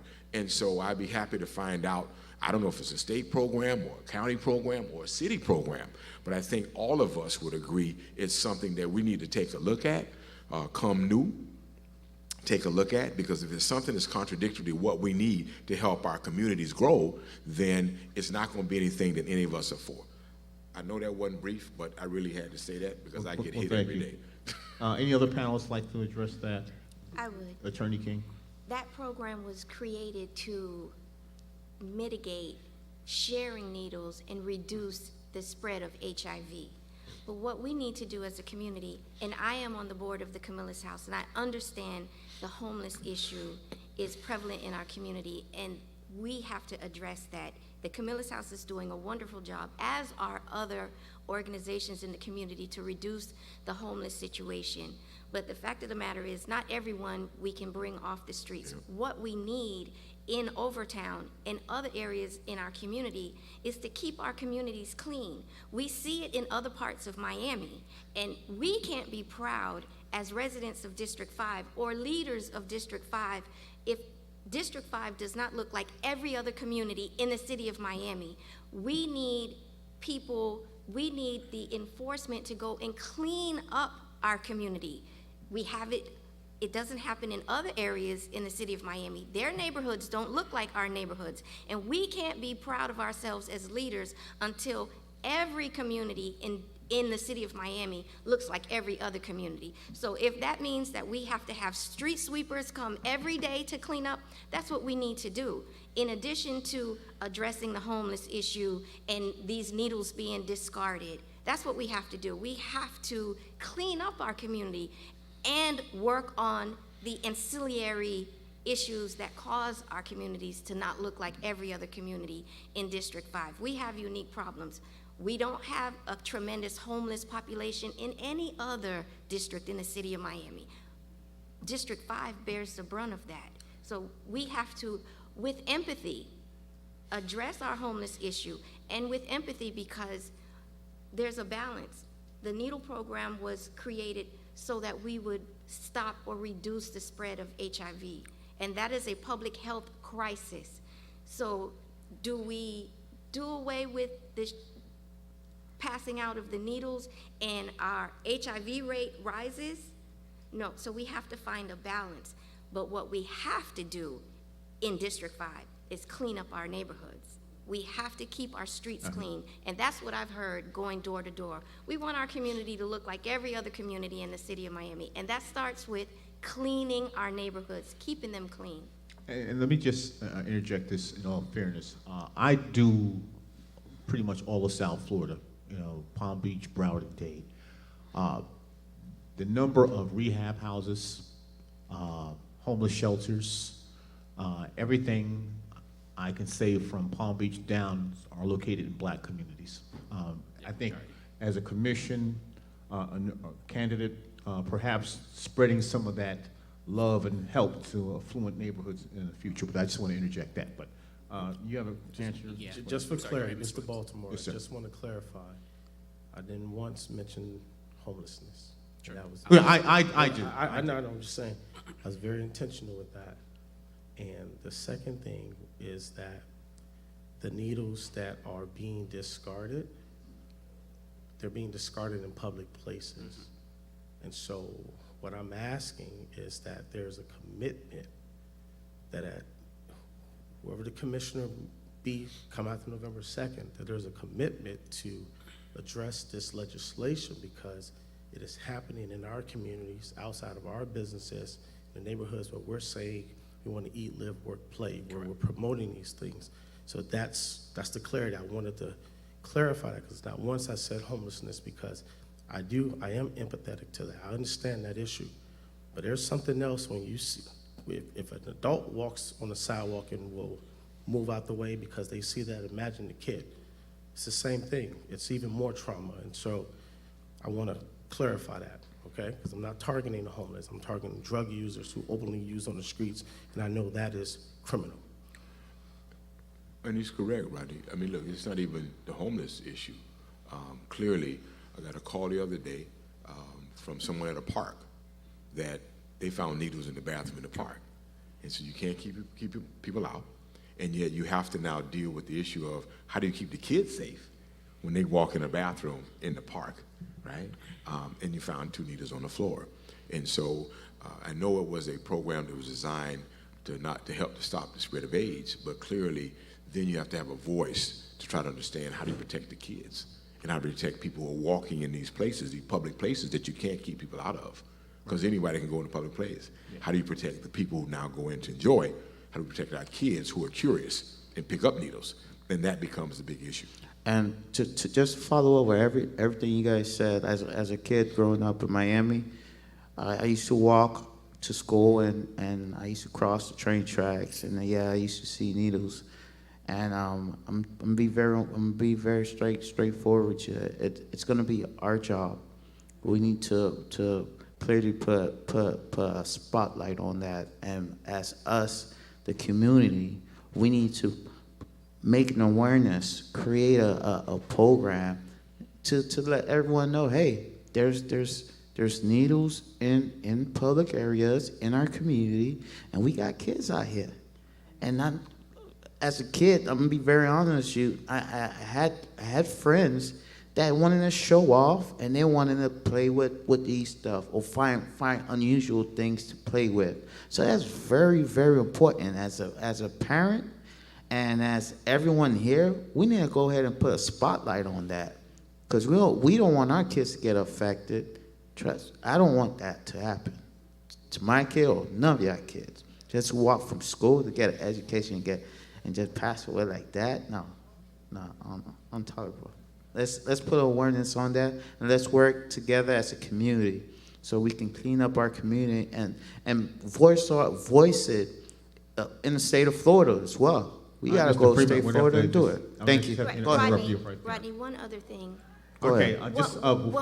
One other I thing, promise. because the police are sorely understaffed, and we need more community resource officers, and that will address the problem that you're having in that in Overtown, where our police officers are so understaffed, we don't have community police officers anymore. And if we had more community police officers, they would know our neighborhoods and they would know who's doing drugs, and that will reduce that element in every community as well. So as a commissioner, I would also invest in our police officers and bring up the staff so we can have more community police officers who know our community and can relate to and identify the element there and reduce that because they're a part of the community instead of just responding to calls because they're so short-staffed. Okay. Can I say something? Right? Sure, Mr. All right. I won't touch anything that was already said. Because of preemption laws, I've definitely been looking into this for a couple of years myself. Data shows that the program has consistently lowered rates, right? But it doesn't show strong accountability, going back to what you just said, as far as the recovery system of the needles, tracking the people that's actually using them, actually having street roaming teams, that type of stuff. So 2 initiatives. Ms. King just brought up a very good point. Our administration is going to push forth this concept of really pushing for relational policing. We call it Charlie 13 or 13 Charlie. That is where you're mandating our officers to literally utilize time to go and be on the streets, to walk block to block, to actually talk to the residents in order for us to facilitate these conversations to know what's actually taking place. I actually found needles in hallways of apartment buildings and things like that as well, just from canvassing. So, get my point? So it is rampant in some areas. The second piece too is also just reutilizing how we utilize our net centers, or now it's called neighborhood service centers. So one of the things we want to like to push forward is actually having our own street teams that all you do all day is be out here on these blocks to help us with our beautification projects, right? So we're personally taking ownership of our streets block by block to make sure that our kids are not being exposed to that, as well as unsafe structures, illegal dumping, and some of these other issues that we have on our streets on a daily basis. So I just wanted to kind of mention that. I know we may not be able to touch too many laws at the time because the state legislature kind of oversees some of the initiatives in the program on that end, but it is stuff that we can do to help on the recovery side and the enforcement side and the education side of it as well. All right. Are there any more questions? And then we're going to wrap up.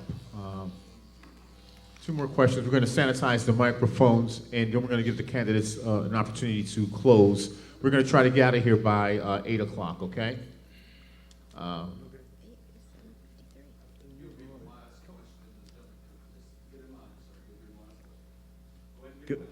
Good evening, everyone. Sort of late, and I know y'all uncovered everything that I would want to think about, but I do have a few questions about the next commissioner in D5, which covers the Model City area and the Little Haiti area. And I used to serve on a board called Model City Trust. We switched it to the Liberty City Trust. Then we created the Little Haiti Trust, okay? And when I was on the board, 205, we created REO London with Palmetto Homes. We called it the 58th Street Palmetto Home Row. That's those homes right by Range Funeral Home that look like they're being Coral Gables, they would say. But they're right here in Liberty City. I call it Model City, but it's the umbrella to Liberty City. My question is, since I left that board and we had a sound financial backing, we was building things. How do we approach the economic stalemate that's going on in the black community like Liberty City?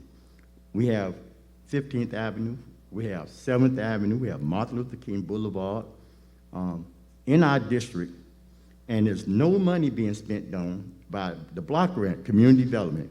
George Mensah, I want a commitment to fire him first of all, because he haven't brought one plan to our area, a plan of action. Not coming there and say high and low, you making $300,000, and we come to tell you what we want, and it's only a suggestion, and you tell us no anyway. You haven't brought a new franchise in our community. Our community have not got a new business owner in our community, and we get $9 million through block grant just by the city of Miami portion. I want to know who's going to make some kind of committee. He ain't got a committee to fire him, but demote him. And we got Liberty City Trust. I begged to get back on the Liberty City Trust because I saw what was happening to our community. This thing called gentrification. That's called sellout. Okay? They pulling us out of our neighborhood. I went to Tallahassee about a week ago. 40% of the black community is in Central Florida now, from Miami-Dade County. That means our people are annexed out of here, gone.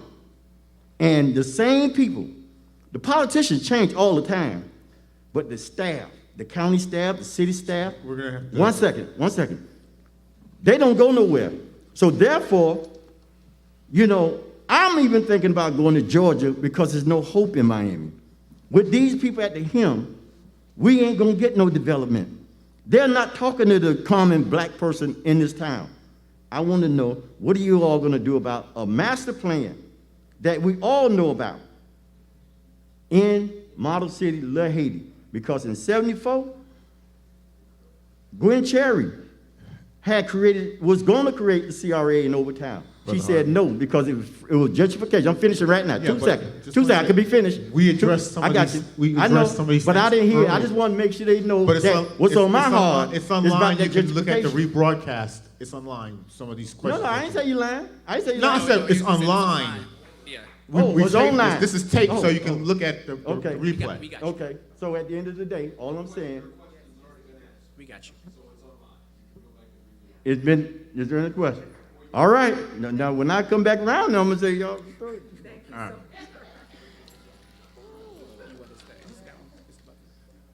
Thank you. Good evening. My name is Bishop James Adams. I'm the senior pastor of the historic St. John Institutional Missionary Baptist Church, better known as the St. John Metropolitan Bible Church. I had a question. I had two comments. Comment number one, in response to what Keon Williams had said about the contaminated needles. To me, this is a very simple solution. In hospitals, they have containers that are biohazard. And we know that drug addiction is not going anywhere.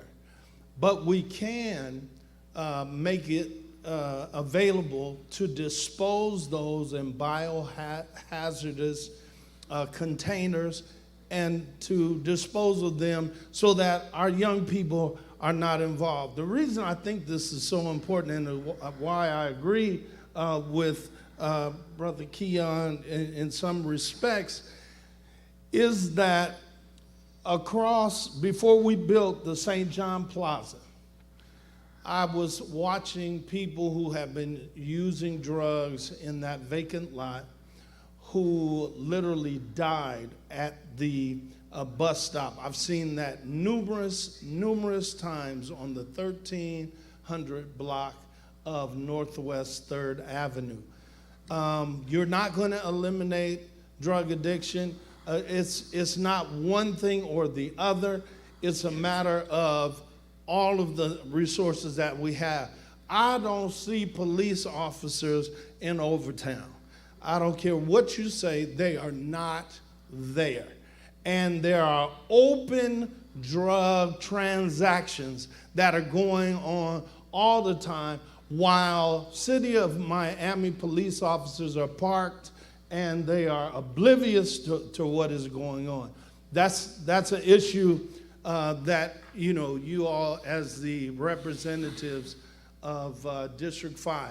My question, this is my question. There are so many people who can come to the city of Miami and develop and to buy land and to buy our people out, and our people don't have the adequate legal counsel to be able to counteract some of these offers. If you've never seen $500,000 before in your life and somebody brings you a briefcase, you are blown away. And you will take that money and run with it.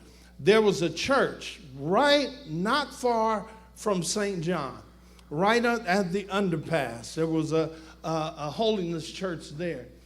And one of the developers, or not a developer, but it was Department of Transportation came and they offered them for that land $400,000, and they took that.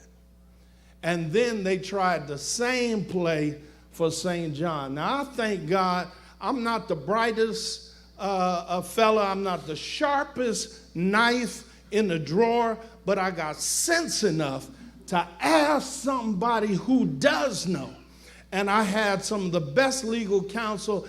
They gave up their land for $400,000, and we got $1.6 million for our little swaths of land. What's the point?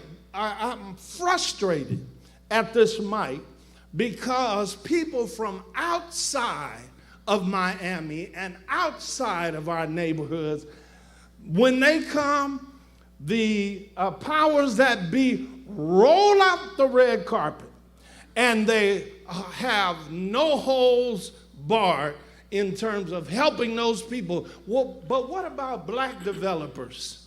What about those of us who want to build our own neighborhoods? We find it difficult. We have to jump through hoops. We have to shake hands and do a Pentecostal shake and shake some money in there. Are you listening to me? I feel. Bishop, I know you're a man of the cloth. You're starting to feel it. But let me just say this. Some of the Bible study. Some of the issues, your concerns that you asked were addressed a little bit earlier. But let me kind of give you the blueprint. Okay, we mentioned there are folks that live in Beijing, China. Folks that live in Syria. They live in Israel. They live up north. They know where the money is. They know where the opportunity is, and we have it, and we don't have value on it. When they offer that property, if that property, they don't do the millage or the footage, or the square footage, the building could be worth 1.6 million, but if they're gonna build 19 stories up like something's coming, you don't know the value. You're supposed to get the value of that. Maybe that's zoning and planning to do outreach when you get become commissioners to do that. If I may, I'm gonna say this last piece. I'm going to my seat. Okay. But we have documented facts that, for instance, Miami World Center, which is a multi-million-dollar high-rise, and when the community made noise, and I know it because I was one of the noisemakers, and they did not fulfill their obligation to our community. They did not. No, they did not. We would have our people going to the job site, and they would tell us, you have to do an application online. How many people in Liberty City have decent Wi-Fi? How many of us own computers? Wi-Fi service in Overtown is horrific. And I have said to county commissioners, listen, if you want to do something, get some decent Wi-Fi and put it in the poorer neighborhoods so we can be able to compete with everybody else. I'm sorry, Brother Baltimore. You're fine, and you're right. With infrastructure and everything that our communities, and this is just this is a nationwide issue with the infrastructure and the gentrification. But you're on the right page. And remember, I always tell people this: those developers, whether they come from up north or across the sea, they can't vote. You can. When you get these commissioners and you say, don't you tell if he's gonna come from Istanbul or he's coming from Paris, Kramer from Germany, you're gonna have to do this for us beforehand. And oftentimes the developers will meet with your commissioners before you even know there's a conversation. True. But that's just my opinion. So I was keep back on the program. It's almost 8:04. If we can just do a 2-minute. We have one more question, Let me just say something right quick. Bishop Adams. You're next, sir. After the commissioner. And I'll say just based on my limited sort of engagement. You're right. Wi-Fi service is bad completely. We just getting ready to do a pilot program on 15 parks so that we can have at least Wi-Fi service in our community at a place where it may be conducive to have during a time period. Now, it doesn't address what happens when you have to do homework late at night for our kids, but at least if you have Wi-Fi service in our parks, then people are able to now do that, right? That's one. Two, out-of-town investors. That's a conversation that we can have, and I'll commit to coming back and back and back. And I think one of the things we don't do is we don't come to you more often. And so from that perspective, right, when I did a senior advisory committee, just did a senior advisory committee, because the hue and cry regarding our seniors is that they don't have the knowledge or information that they should have in order to be able to hang on to what they have so that it can be passed down generationally, right? I have a house, someone stopped me, it's about to fall down. During the course of COVID, it was said by one of the owner's sons, I need to help, I need to ask you a question. There's a house, the property, 10 owners, no estate, has not been probated, and now they have a problem. First of all, it stopped the demolition of the house. But secondly, more importantly, in order to comply, someone now living has to get control of the property. Because I say all the time, we have the strongest real estate property rights of any way that exists. That's the only thing that makes us, that separates us from all these other countries. And so that's what you have to do, is that we have to be more informed about what we can do in order to go ahead and progress. Developers, builders, look, banks, it's all the same. People who invest money, they invest money on the premise that they're going to invest and get back more than they invest. And so we're going to have to be involved in the transaction in order to help these things go by. But we also have to build capacity to people who are calling themselves builders and developers, so that in effect, that can now change the narrative. Change the narrative, build capacity among the people who want to be in business, among the people who want to develop. You know, people say gentrification. I say, if you look, by the time people argue and fight over 300-unit development, each individual house, one by one, lot one by one, changes to somebody else, right? And so in order now for that to happen, and we get caught up running down, chasing the 300-unit developments, why if you just build a single house, one at a time, not only do you build capacity, where Mr. Hardeman talked about 58th Street, not only do you build capacity, now you can now go about getting the lots and developing those to help with home ownership and the other things that we have been talking about this evening. So I just want to say, from that perspective, that's how you kind of somehow address those issues. Thank you, Commissioner. And your question, sir? Well, all right. First, I want to address the panel here, the candidates, and I want to know if you all know what the leadership playbook is, which is accountability and consequence. And I would like each of you to just acknowledge, if you know what that is, by a nod. Accountability and consequence. Nod loud or nod silently? Just nod loudly. Okay. Nod. Yes. Yes, Mr. Freeman? Okay, so, Accountability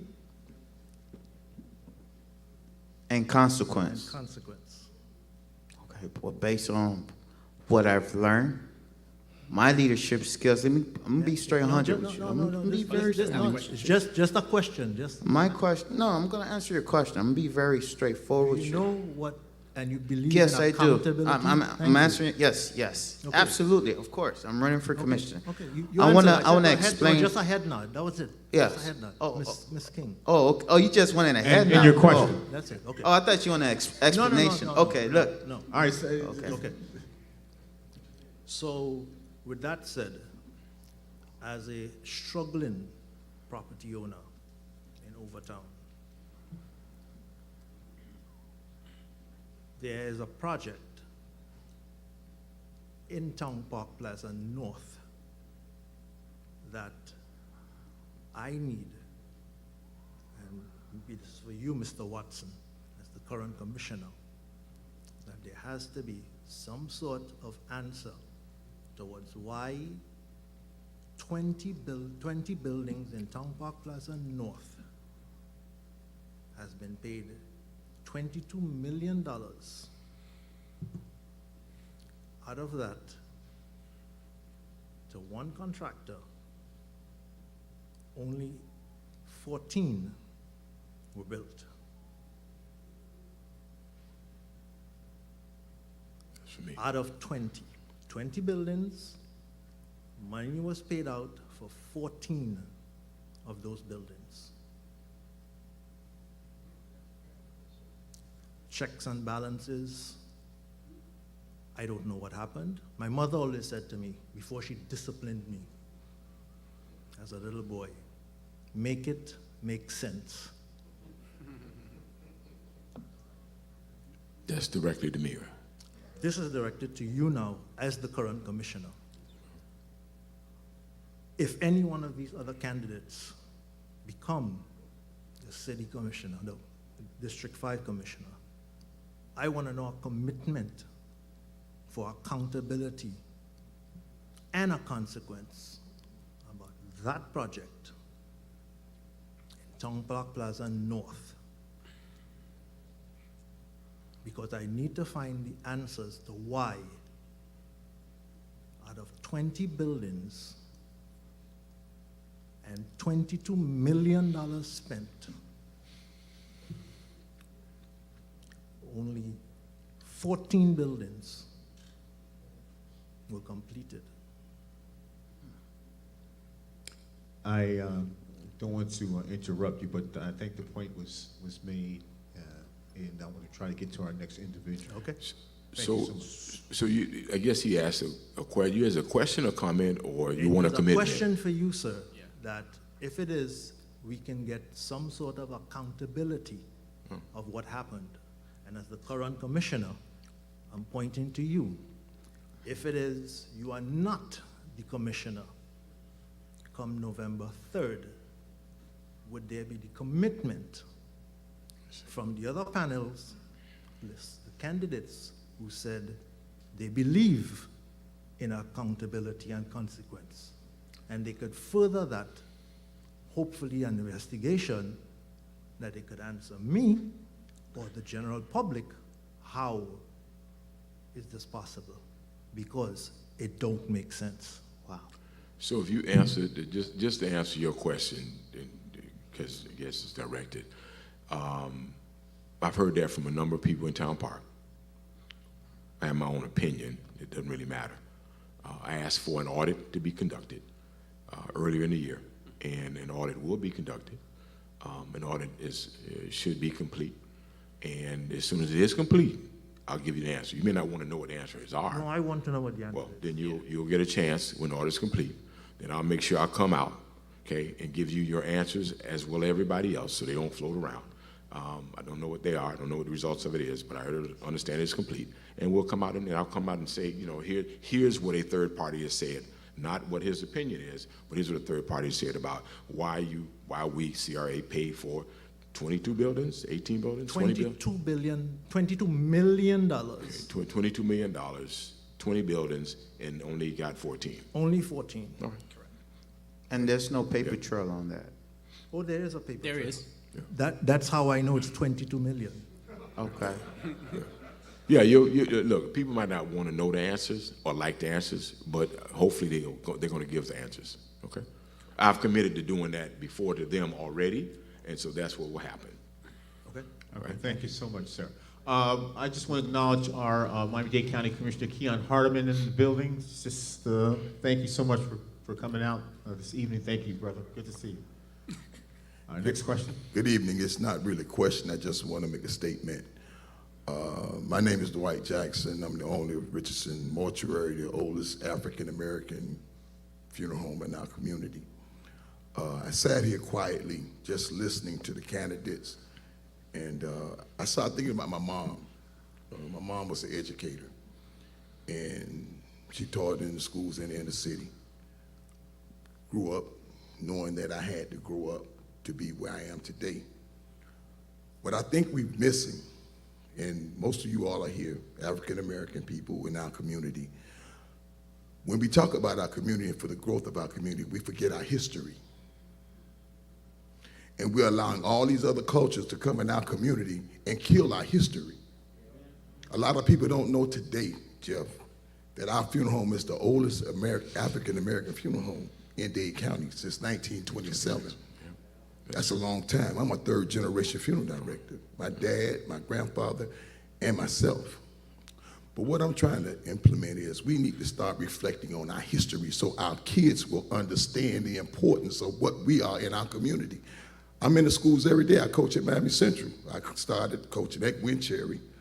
I coached at Liberty City for 9 years. And now I'm presently at Miami Central for almost 13 years. And what I find is in teaching our kids, what makes it special for me, because I can relate. I come from 18th Avenue and 70th Street. That's where I grew up. I can go back to my roots and explain to the kids about what it was and how bad it was for me. And then they look at me in a whole different perspective because of where I am today. I think what we need to really consider is recognizing our older businesses and letting people know that we are here. I'm looking in our communities.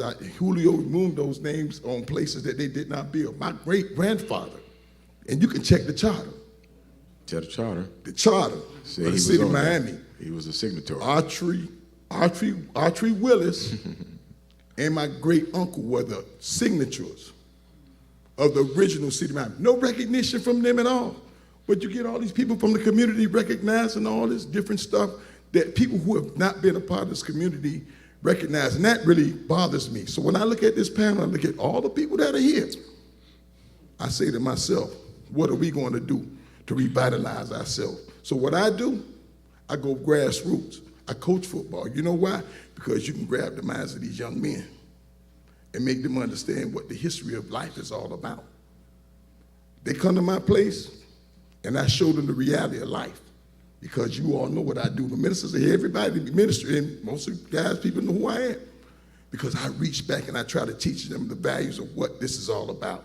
So my question to you and my statement is, we have to be more assertive about teaching our youth about our history. Thank you. I just want to say one quick thing. I saw you one time, it was a restaurant, and there was some people talking about your neighborhood that you grew up in. They were telling you about your own roots, that they had no idea who you are and where you come from. We're going to try to do our closing right now. Tried to get you out of here by 8 o'clock. All the folks online, thank you for listening. We're going to try to do maybe a 2.5 minute wrap up. We'll start with you, Mr. Fremont, and then we'll go with you, Mr.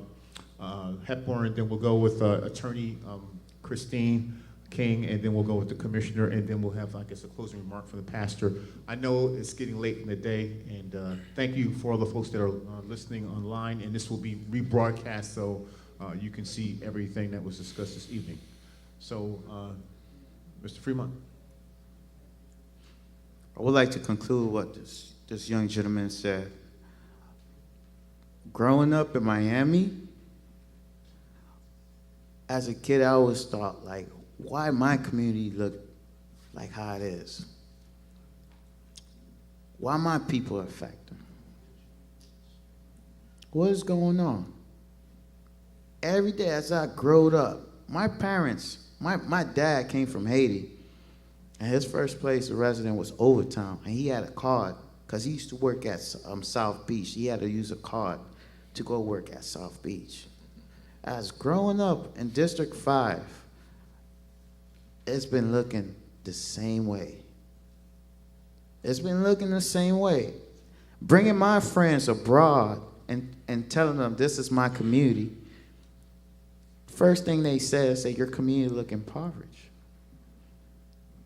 That's embarrassing to me. That affects me physically and spiritually, because I'm from here.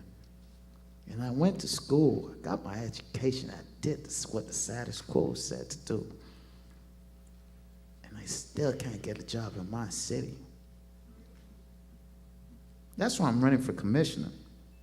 I don't want our generation to deal with that. It's over. I'm a football coach too. I coached Little Haiti Patriots, and we won the champion, Pee Wee. And I am a father for these kids too. So believe that, well, as your commissioner, we're gonna change all that. There's a new light. There's a new vision for District 5. There's a new Overtown, a new Liberty City, new Little Haiti, Upper East Side. Look at Wynwood.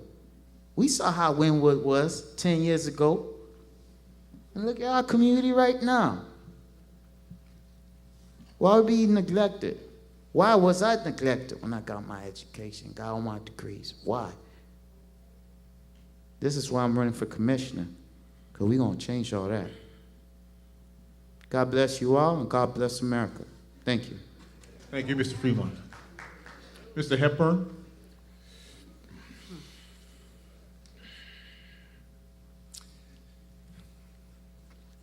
I think I started with this when I began this conversation, but this is personal. Each one, teach one, right? Love, hope, and the understanding that one person can make a difference. I grew up in a HUD public housing complex on 54th Street, Northeast Miami Place with my mom and my older sister, right? It was Lemon City then. Trust me, I know my history, but a lot of people don't. The roots in this city is deep. Service is all I know. That's all I was taught. Make sure you helping your brother, man. Make sure that you standing up for the people that believe they don't have a voice. Make sure you're doing what's right, even if you're standing by yourself. Because that is who you are. That is who we are as people. My city, my district, right? So running for office is not based upon something that I'm trying to do, right? I've been a leader.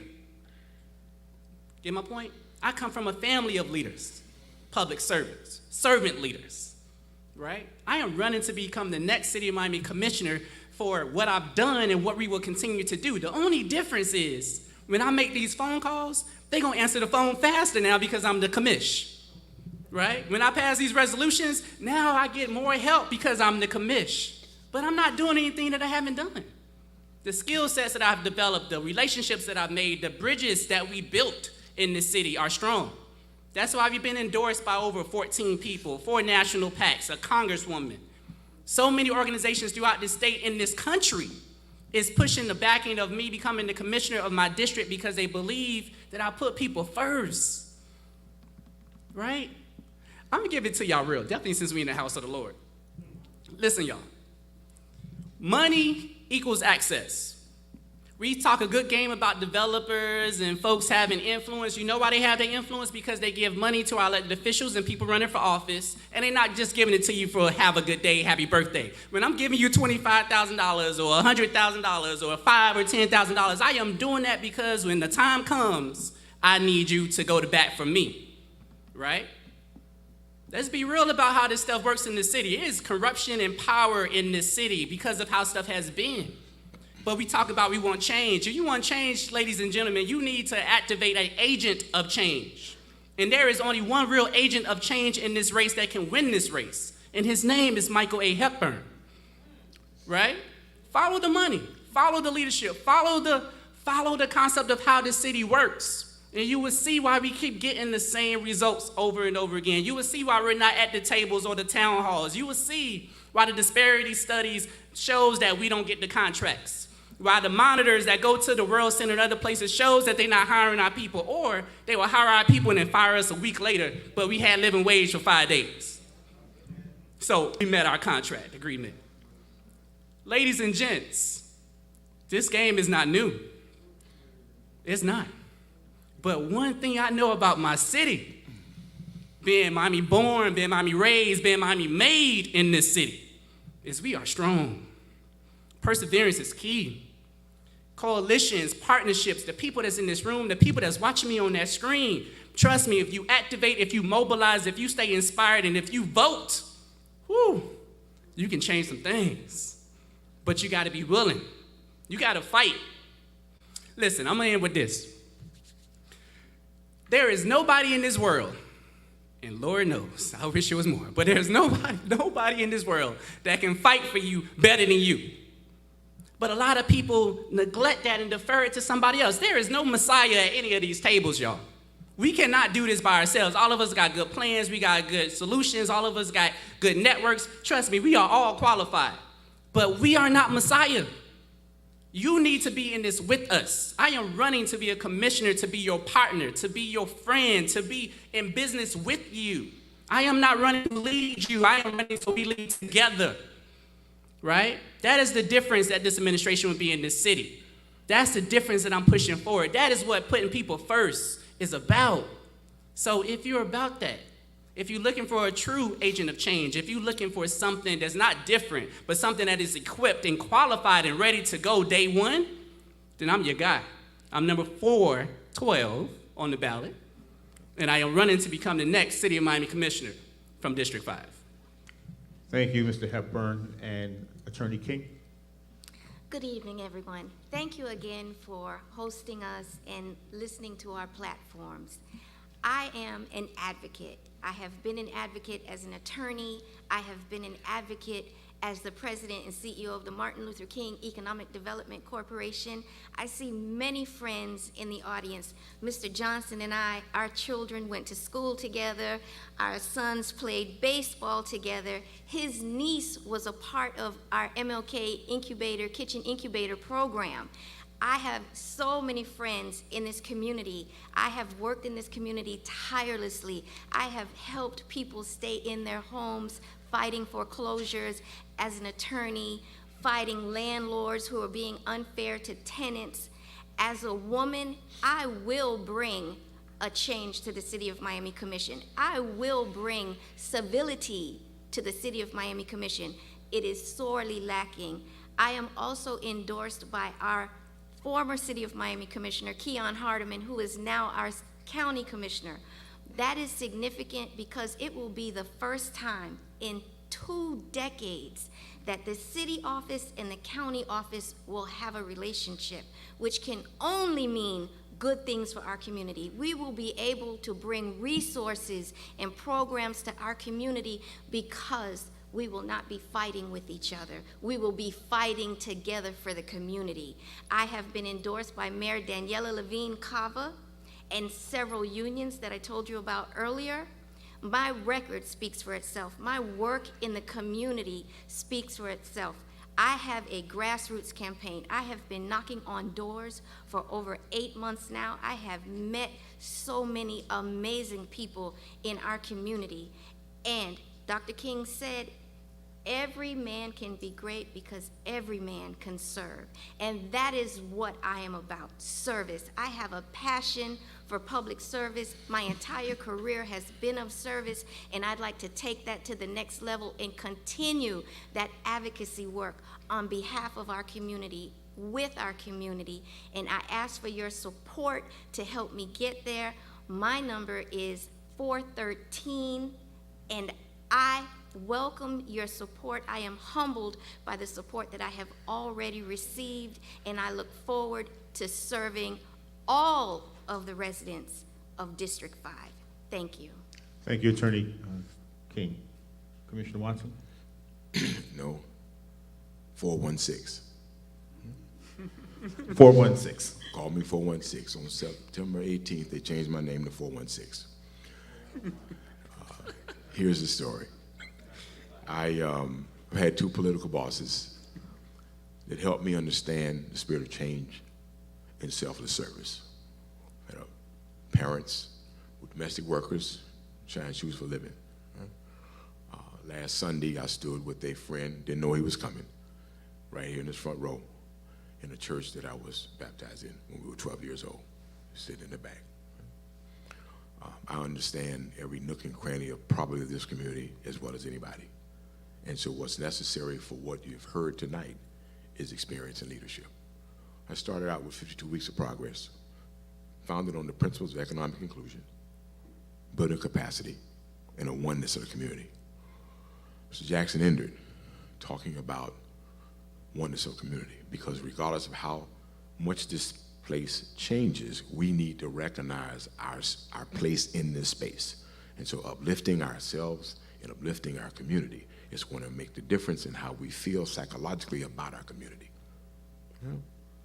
Change is in order. We can't go backwards. Okay? We got to go forwards. Okay?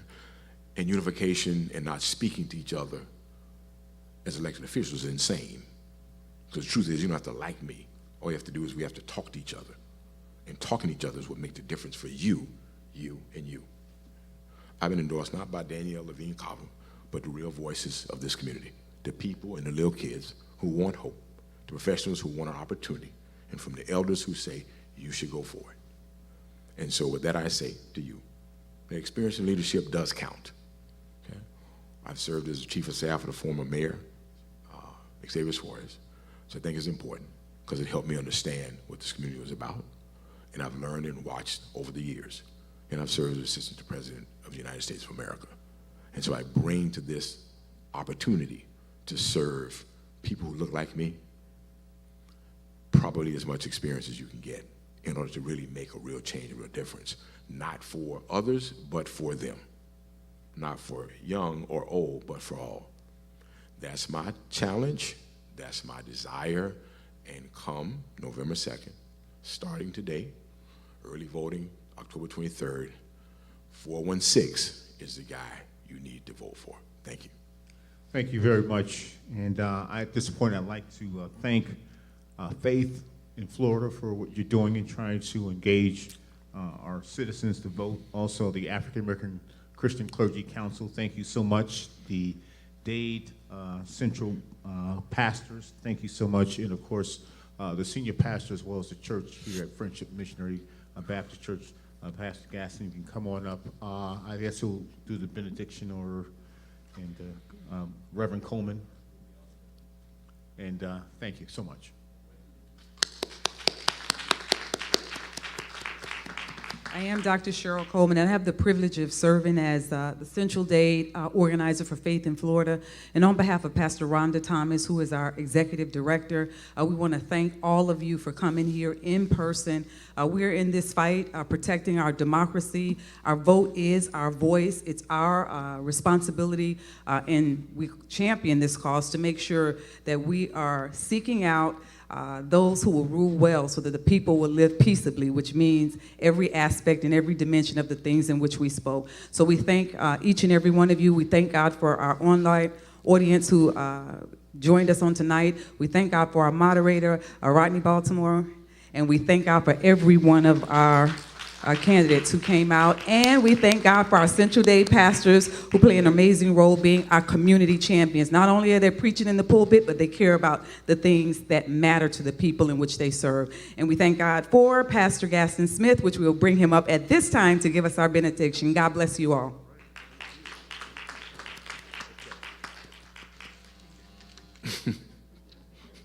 She's kind of dangerous with that gun, isn't she? Listen, I want to thank each and every one of you, not only for being here. Help me really thank the candidates. Will you do that? Come on. Come on, help me thank them. And they were all awesome on tonight. And I do want to say, my brother talked about accountability. And we have streamed this. It's going to stay up. And we're going to hold whoever becomes commissioner accountable. 23rd starts early voting. Make sure you get the word out for early voting starting on the 23rd. I want to thank God for all of these pastors that are here on tonight who've taken time out of their schedule. Clergy members stand. Let me thank God for all of the clergy. Come on, help me show some love to our clergy that's here tonight. Thank you so much, clergy. And our president of the African American Council is going to close us out with a benediction. Let me say that Rodney Baltimore did a marvelous job tonight. Come on, let's thank God for him. And again, we thank God. Now listen, let me just tell you this, and I'm done, I promise. The struggle is real. Some of us are sitting here and observing and listening to these candidates. April, stand up in the back. Stand up, April, please, or wave your hand. Let the people see you. Okay. April wanted to get her question in, and I want to give it to you because if you want to talk to April after we do the benediction, I want you to do that. April's question is, what can you do for a person who has good credit, 2 full-time jobs, and can't get a loan for a home in Miami? She's having to consider moving to Port St. Lucie to find a home, okay? Either one of you that want to talk to her tonight, I want to invite you to do that because the struggle is real. All around this church are people that don't look like me because the struggle is real. And so what does it take? What does it take to help a person like April? And that's what all of this is about. Help me thank God for our streaming audience.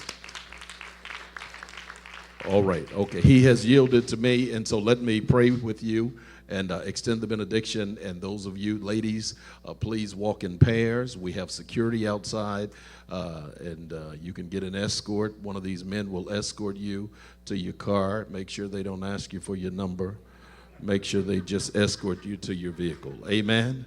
Let's pray. Father, we thank you so much for all of these candidates. We pray that in their quest, Mr. Hepburn and Ms. King and Mr. Watson and Mr. Fremont and the others that are part of this race, we pray, God, that you would order their steps.